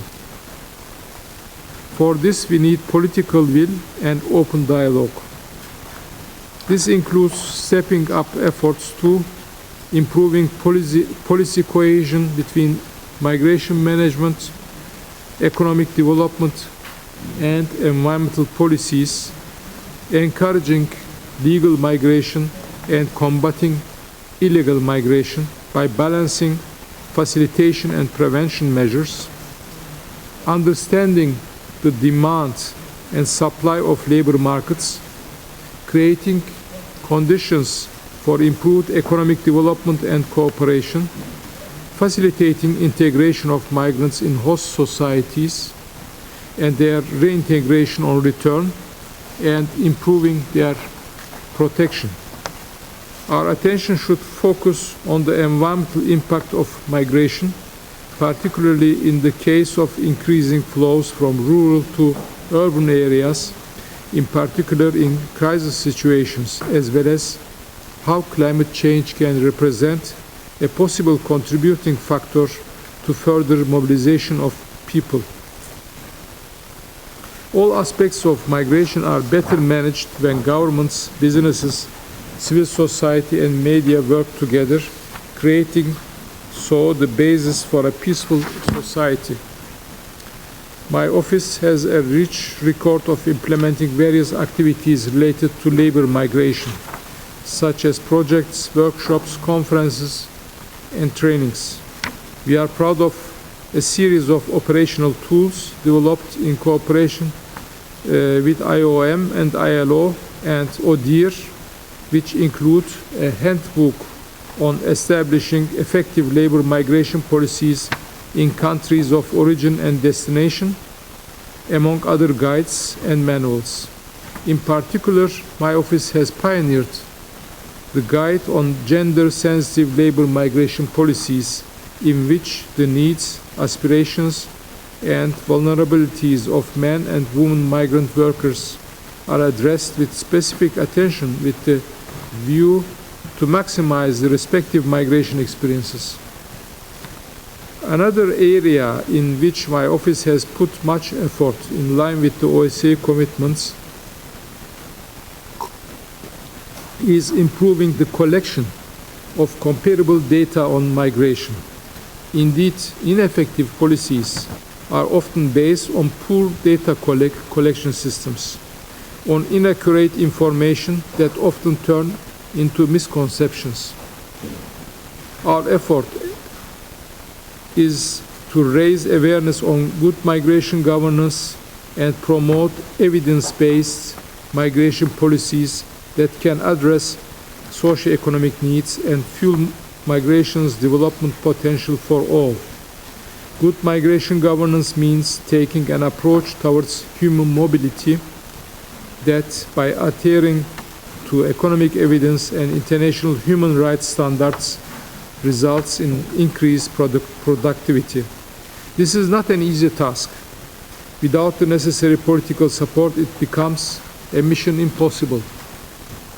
Dear delegates and participants, it is in our shared responsibility to pursue effective migration management. It is in our collective effort to make migration an asset for economic development and growth.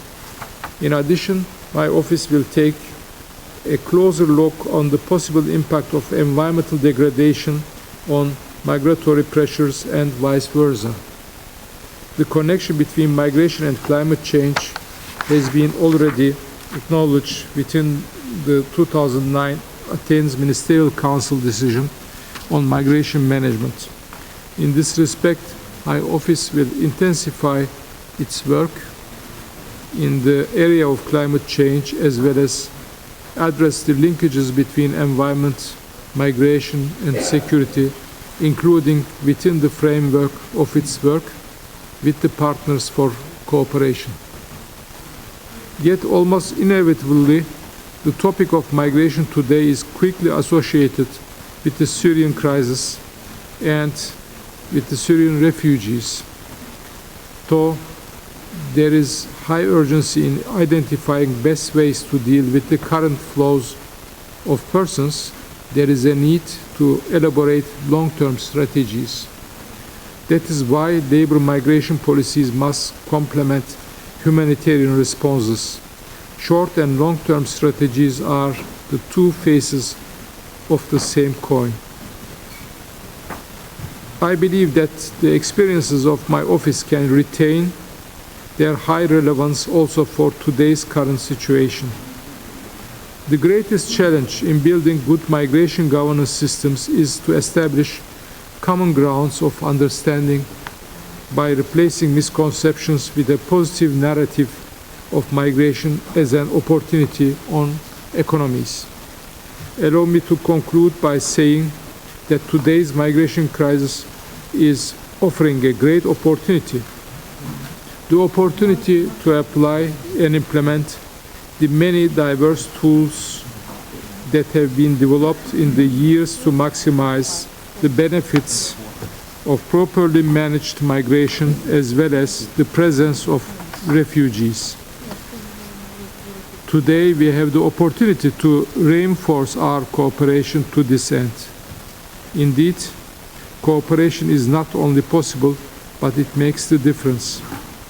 The OSCE is eager to continue playing its role as a platform for dialogue and a hub for ideas and activities, building bridges for a more peaceful and inclusive society for all. Before I conclude my statement, I would also like to congratulate the thematic report prepared by the Bureau of the OSCE Parliamentary Assembly General Committee on Democracy, Human Rights and Humanitarian Questions on the topic of migration. In this regard, I wish to reiterate the willingness of my office to work with parliamentarians in order to make migration an opportunity for states and individuals alike. Thank you very much.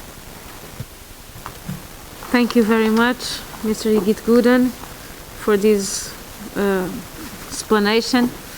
I'd like to open the debate on this point, and I'll tell you that we have 8 committee members that have asked to speak. We have 40 minutes more or less, so the speaking time will be limited to 4 minutes for each intervention. And I'll first give the floor to Ms. Marietta Tidei for 4 minutes. Sì, io proverò anche ad essere più breve. Innanzitutto ci tengo a ringraziare il relatore per l'esaustività della sua relazione e anche per il lavoro svolto dal suo ufficio, un lavoro che non solo ha individuato strumenti credo proficui nella trattazione di questo tema e nell'affrontare questa questione, ma soprattutto perché comunque mi sembra che abbia incentrato il suo lavoro anche sulla cooperazione con altre organizzazioni internazionali e con altre organizzazioni regionali che si occupano del tema. E guardate, pochissime considerazioni, poi probabilmente faremo delle considerazioni più approfondite anche nel dibattito di domani. Io lo dico da italiana e lo dico soprattutto da europeista convinta. Purtroppo fino ad oggi è prevalso un approccio emergenziale nella trattazione di questo fenomeno. I numeri sono numeri importanti, ce li ricordava prima la Presidente della nostra Commissione, però far prevalere questo approccio emergenziale credo che sia profondamente sbagliato, anche perché questo è un fenomeno destinato a durare molti anni. Tutte le proiezioni, tutti gli studi ci dicono che il fenomeno dei flussi migratori durerà ancora per molto altro tempo, e io credo che tutti noi come membri dei nostri parlamenti dovremmo dire una parola di chiarezza. So che sul tema esistono delle posizioni molto diverse, i nostri governi hanno degli approcci assolutamente diversi nella trattazione di questo tema. Io personalmente non credo che la chiusura delle frontiere, i muri, i fili spinati la confisca dei beni migranti possano comunque essere una soluzione. Credo che invece ci vogliano delle soluzioni più civili, più aperti. So che è difficile perché mi rendo conto che soprattutto in un momento come questo, dove la crisi economica ha devastato, lasciatemelo dire, le economie di molti paesi o comunque le ha indebolite moltissimo, una crisi che hanno sofferto soprattutto, come dicevo prima, le classi più deboli. So che non è semplice vedere questa ondata comunque di persone che viene dalle guerre, che viene dalle persecuzioni, ma che viene semplicemente anche solo dalla fame o viene nei nostri paesi per motivi, come dicevamo prima, climatici, come si diceva anche nella relazione. Io però voglio dare un dato, la Presidente prima ce ne dava altri interni all'area OSCE. Io mi riferisco ai dati dell'Alto Commissariato per i rifugiati delle Nazioni Unite, che ci dice che per l'85% dei 60 milioni di profughi del 2014, è un dato del 2014, l'85% viene ospitato in paesi che sono meno sviluppati. E allora dico che come europea onestamente provo un po' di vergogna a vedere l'Europa che è ferma in una disputa relativa ai ricollocamenti, che ancora non riesce a trovare una soluzione comune e che fa gara a chi alza il muro più alto. Questo mi dispiace, però io credo che non vada bene e noi possiamo anche venire qui esaltare questi forum di discussione, questi momenti che sono momenti importanti. Credo però che poi dovremo tornare nei nostri parlamenti nazionali, dai nostri governanti, dai nostri governi e far prevalere quella che è una linea di civiltà oltre che di umanità. Perché guardate, non basta vedere i bambini che muoiono nel Mediterraneo per commuoversi e poi, voglio dire, girarsi dall'altra parte quando questa massa enorme di persone, di disperati, arrivano nelle nostre coste o arrivano ai nostri confini. Io dico che dovremmo fare di più. Ci vuole realismo perché, giustamente si diceva prima, è una situazione difficilmente gestibile, però ci vuole anche lungimiranza, perché sappiamo che comunque, voglio dire, è una sfida, ma è anche un'opportunità che può essere data alle economie di molti paesi. Io voglio ricordare semplicemente alcuni dati relativi al mio paese, a quanto gli immigrati apportano all'economia del mio paese. Pochissimi dati per dare l'idea, che però credo sia utile, perché veramente anche i media, anche la retorica dell'invasione che c'è quando si parla di migrazioni, spesso ci fanno dimenticare invece la grande ricchezza, il grande contributo che questi immigrati possano dare alle nostre economie. Ricordo solamente l'Italia. Noi abbiamo in Italia 2,3 milioni di immigrati occupati che producono circa 125 miliardi di PIL prodotto, che corrisponde all'8,6 del totale del nostro prodotto interno lordo, 45,6 miliardi di reddito ridichiarato, 6,8 miliardi di IRPEF versata e contributi, lo dicevo prima, previdenziali per 10,3 miliardi che sono pari al pagamento di 620.000 pensioni dei nostri anziani. Lo dico e voglio ricordare anche altri dati e soprattutto una differenza che porta a un saldo attivo di 3,6 milioni per lo Stato. Allora perché dico questo? Poi non entro nel tema dell'imprenditorialità, delle tante imprese gestite da immigrati che sono nati negli ultimi anni, anche in tempo di crisi. Dico semplicemente che veramente noi da qui dovremo levare una voce che sia una voce forte, ma che arrivi ai nostri parlamenti nazionali, arrivi ai nostri governi nazionali. Forse meno egoismo, meno ricerca di qualche facile consenso e forse anche un po' più di senso di responsabilità, che però guardate è una responsabilità che a lungo andare a mio avviso porterà grandi opportunità per tutti i nostri paesi. Grazie mille. Thank you, Ms. Sidey. Before giving the floor to the next delegate member, I would like to inform all the delegates that after this meeting we have on the second floor a degustation of Georgian wine and other gastronomic things of Georgia, and we are all invited to be there after this meeting. Now I'll give the floor to Mr. Jean Bizet from France. Merci Madame la Présidente.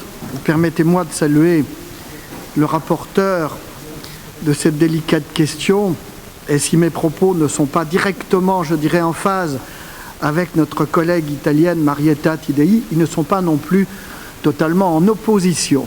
Je voudrais attirer votre attention sur l'effet des flux migratoires sur le développement économique de nos territoires Et deux éléments essentiels méritent, à mon avis, d'être soulignés.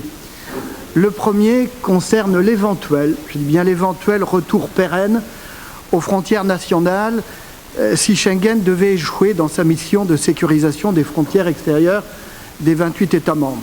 Nous aurions ainsi une augmentation importante du coût des échanges commerciaux des biens et services dans notre pays au niveau de l'Union, ainsi qu'une augmentation donc des coûts concernant la circulation des personnes. J'invite tous les États membres à quantifier cette éventualité. Pour la France, ça a été quantifié à hauteur de 10 milliards d'euros par an, c'est donc loin d'être négligeable.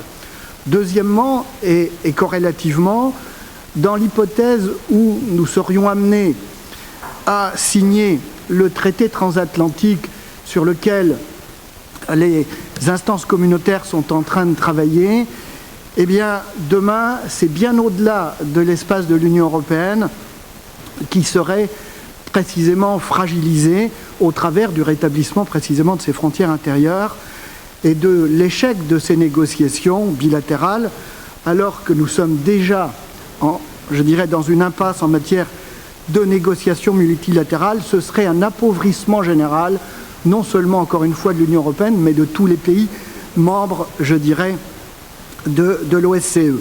Donc, pour moi, j'ai deux conclusions. Il serait particulièrement souhaitable, et l'OSCE pourrait, j'invite l'OSCE à adresser un message à l'Union européenne pour mobiliser précisément toutes les énergies des 28 États membres de l'Union européenne sur le concept de Frontex renforcé, c'est-à-dire qu'au travers des gardes-frontières et des gardes-côtes, que ces structures puissent intervenir automatiquement près des États qui s'avéreraient défaillants. Il y a une réunion qui est prochainement programmée le 7 mars à Bruxelles sur ce point.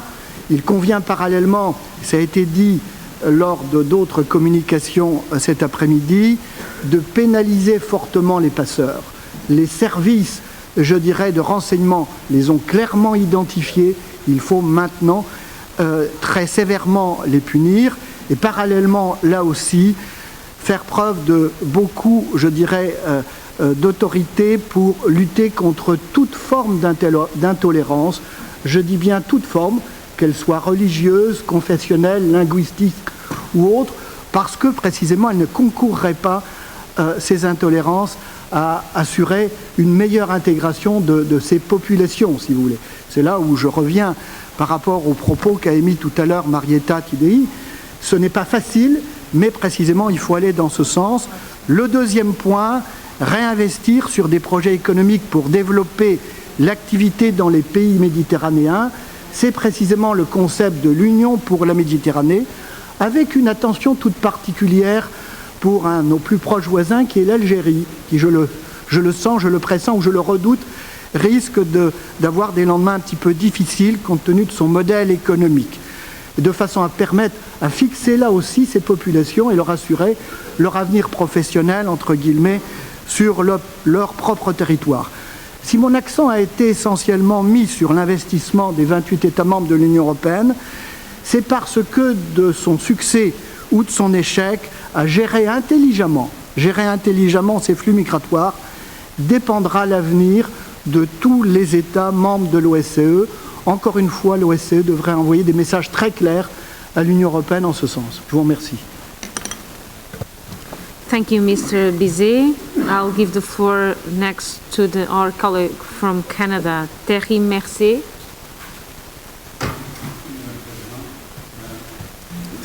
Thank you, Madam Chairman. Colleagues, thank you for giving me the opportunity to speak today.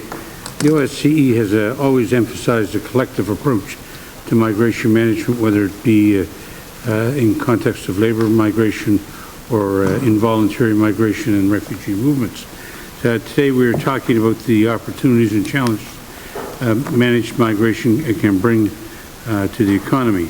A common problem for many OSCE countries is declining population, both to natural population decrease and net immigration.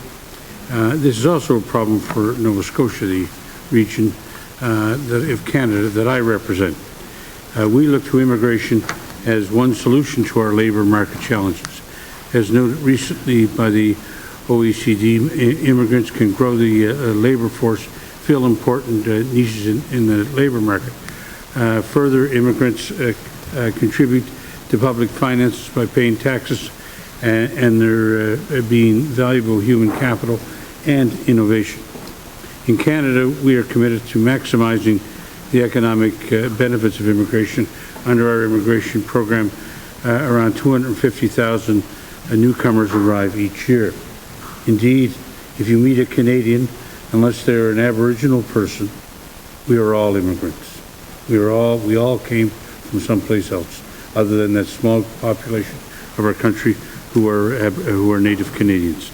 Immigrants that we've selected for their potential to make an economic contribution have accounted for a high percentage of the total, and around 65% of those have been economic immigrants in the last few years. Many of these immigrants are highly skilled, proficient in one of our official languages, and have a job offer or a nomination for filling a labor market gap in the potential region.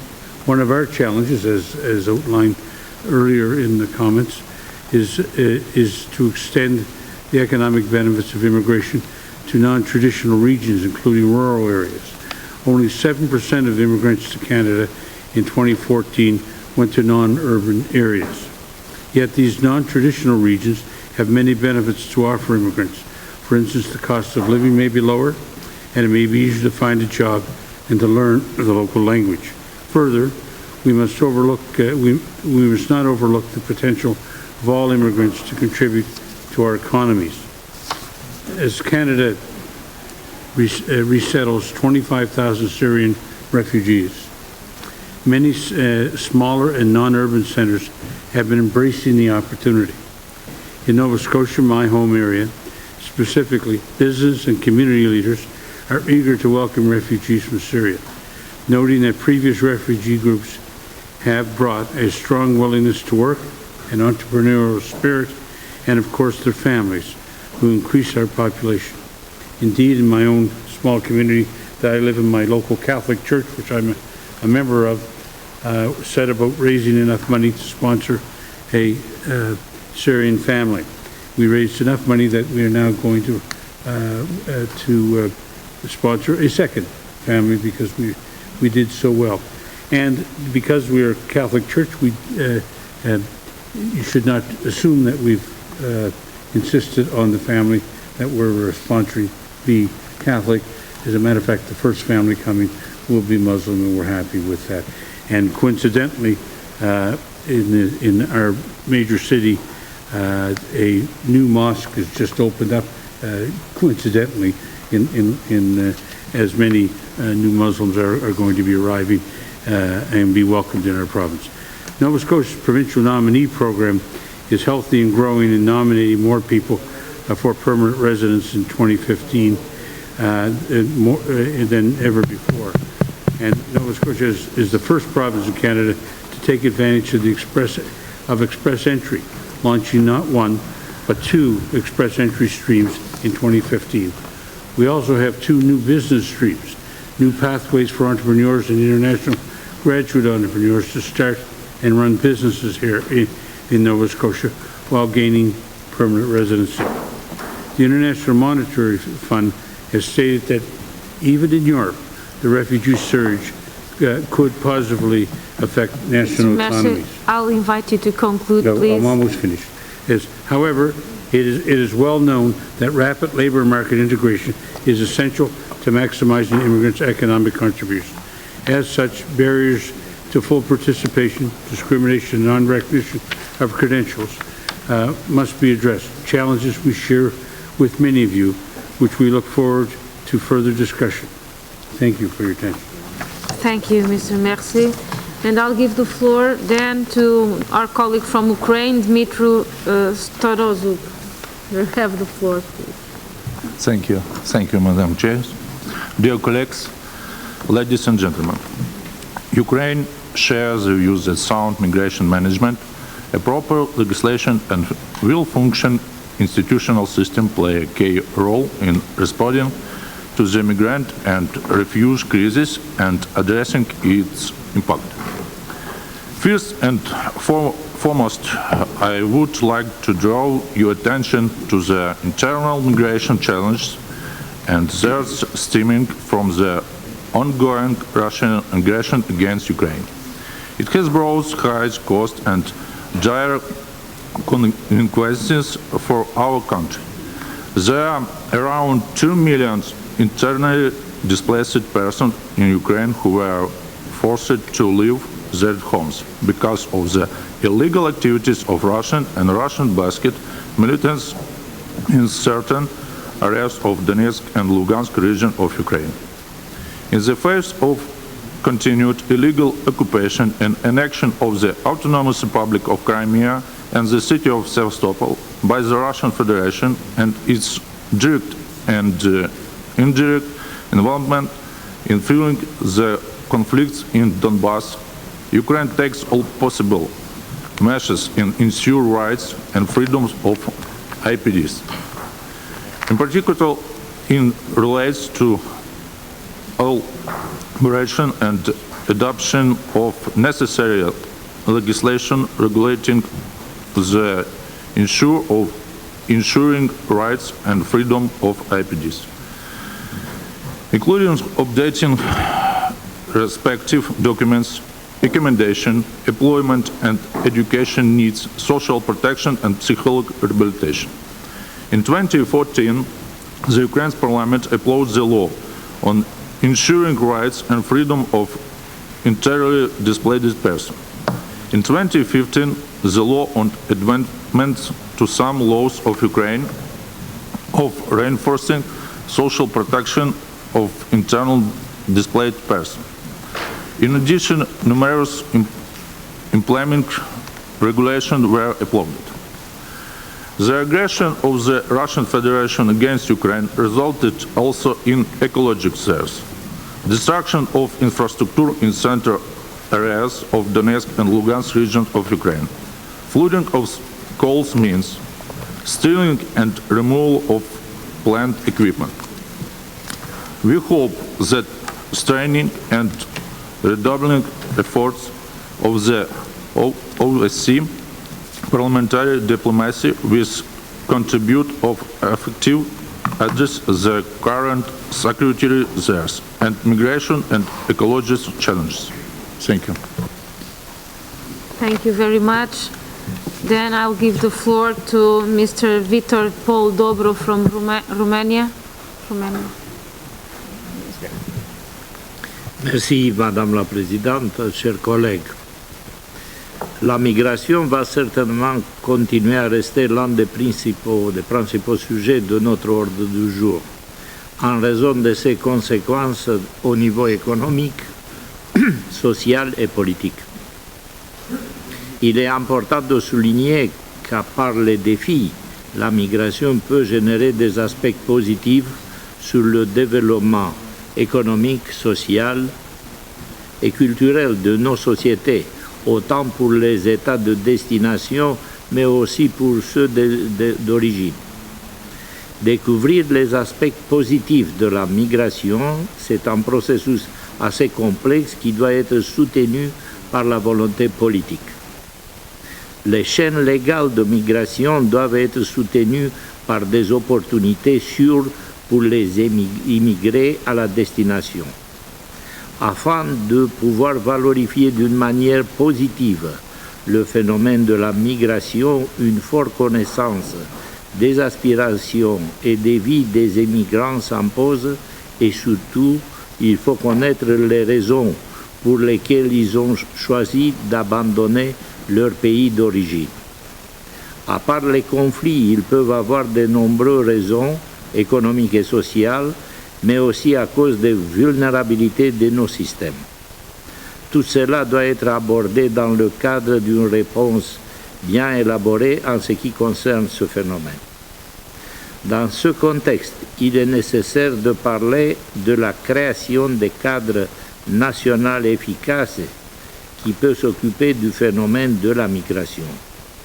Le but sera de mettre en valeur les aspects positifs de la migration et son potentiel pour contribuer à la stabilité et au développement.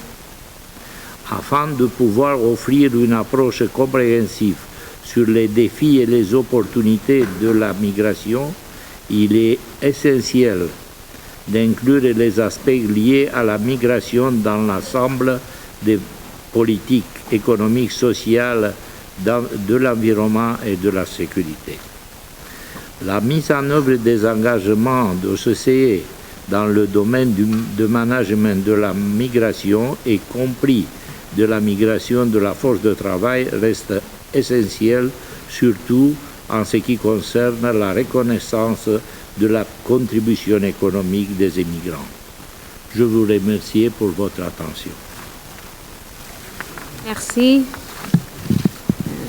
I'll give the floor to Mr. Sophocles Fitis from Cyprus.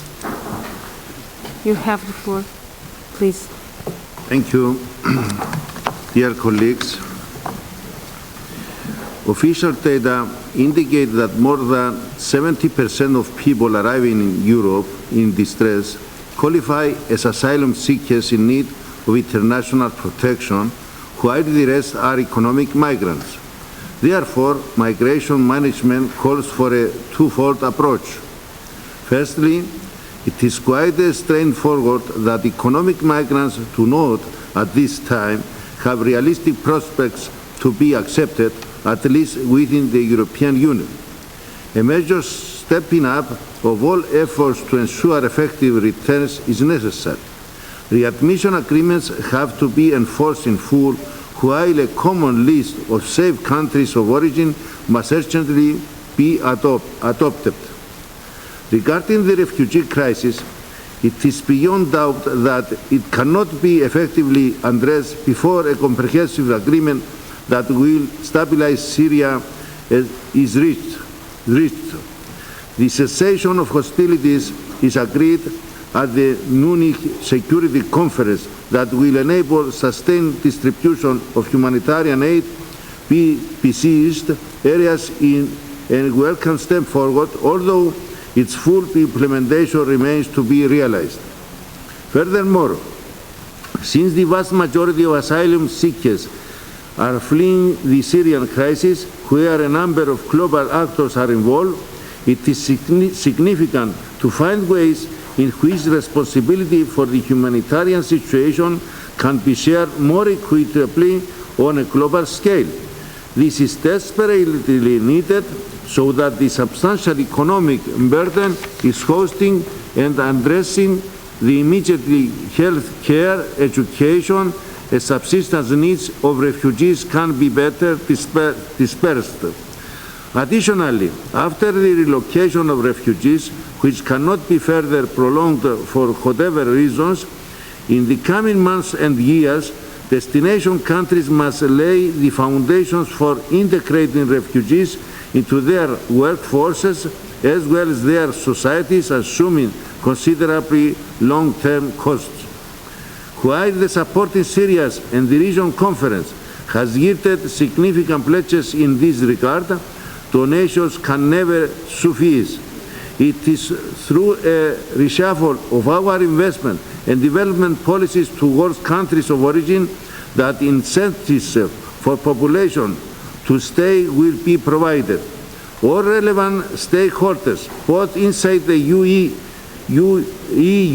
as well as outside, will have to provide multidimensional responses to reinforce the migration development nexus. In this regard, relaxation of trade rules with Lebanon and Jordan, as already proposed, must be fast-tracked, while the rapid implementation of projects financed by the Refugee Facility for Turkey must be prioritized. Cyprus was unfortunately unable to contribute to this facility, despite of it being a European Union venture following Turkey's unilateral declaration, which blatantly states that for its part the joint action plan will actually not be applied to Cyprus. Honoring its obligations, Cyprus has pledged that its sum will be directed forward refugees hosted in Jordan and Lebanon. On distressing in a possible positive side, experience has shown that while the challenges to the economy are more profound, opportunities also exist. Cyprus refugees will emigrate in search for a better future after the Turkish invasion in 1974, managed not only not to become a burden in their host societies, but to thrive, particularly in the enterprise field, establishing mutually beneficial partnerships between their origin and host countries. They now form part of our vibrant diaspora. In the same way, refugees arriving in Europe today bring skills that may help address the labor market gaps that many European Union states face as their population age and birth rates decline, and thus have a positive impact on the sustainability of public finances. Prominent business associations which have argued in favor of migration policies that meet these needs must now deliver. Thank you very much.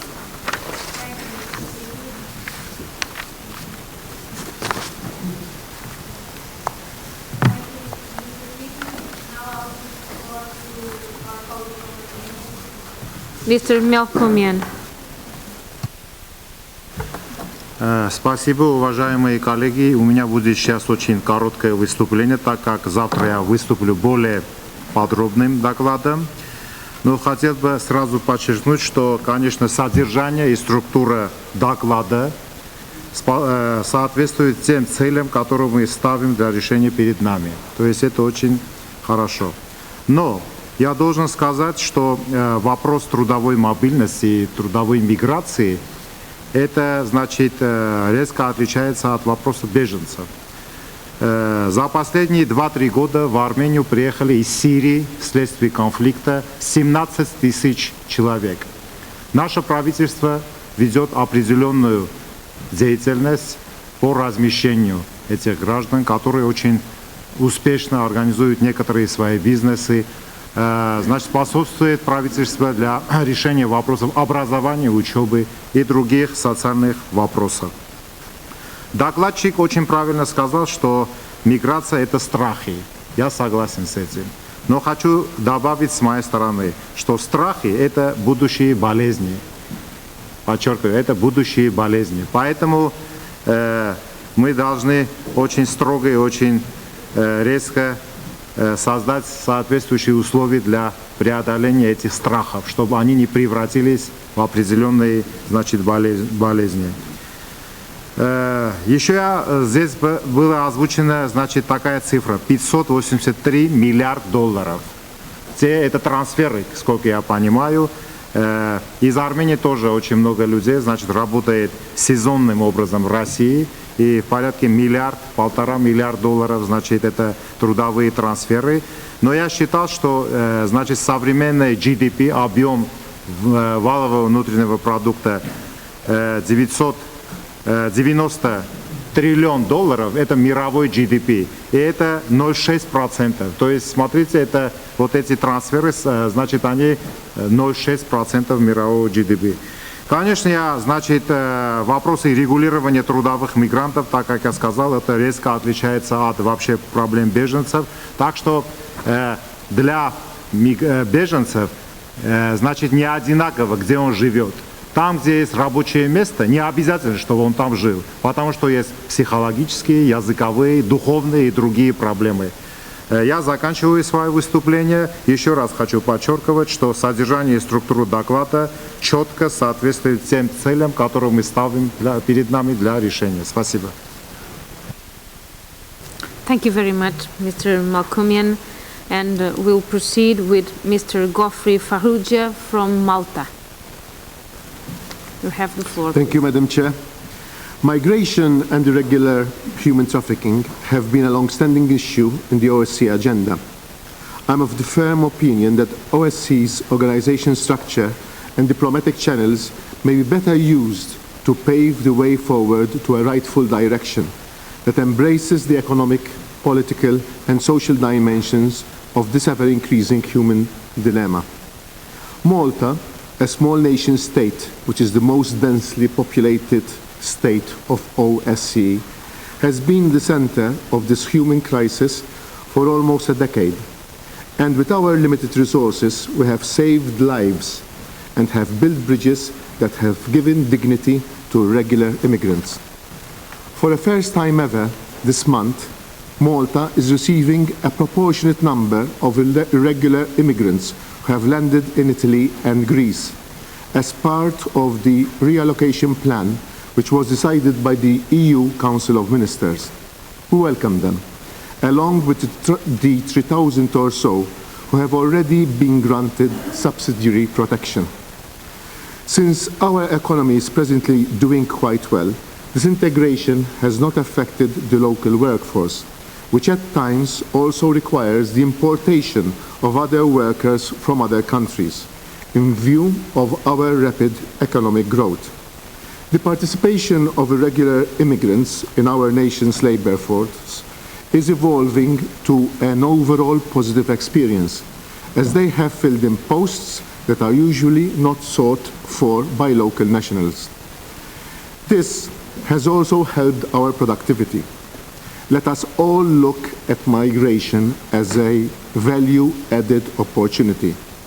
Let us not build barriers and walls. At the same time, I cannot but support Greece's present dilemma when they have an ongoing economic crisis. Malta faces a similar problem from neighbouring Libya, and at this instance, I want to thank Italy for its collaboration. Finally, I urge the international community to act upon the clamping down of who is behind the exodus of immigrants, to ensure better economic and political social conditions in their home countries, from where these irregular immigrants come, and to responsibly share the burden of migration, and finally but not least, to prepare ourselves for an increase in eco-migrants as a result of climate change. Displacement of people has been an ongoing worldwide phenomenon throughout the ages, but we have reached a threshold, a record. It is high time we permanently diffuse the strategies of this human necessity. Let us have effective strategies that are implemented in good governance and with common understanding for the better of mankind. Thank you. Thank you very much. It was our last speech. So we are ending our works for this afternoon. Thank you all for all the interventions. I thank you all the speakers. It was a productive afternoon. Thank you all. This meeting is now closed.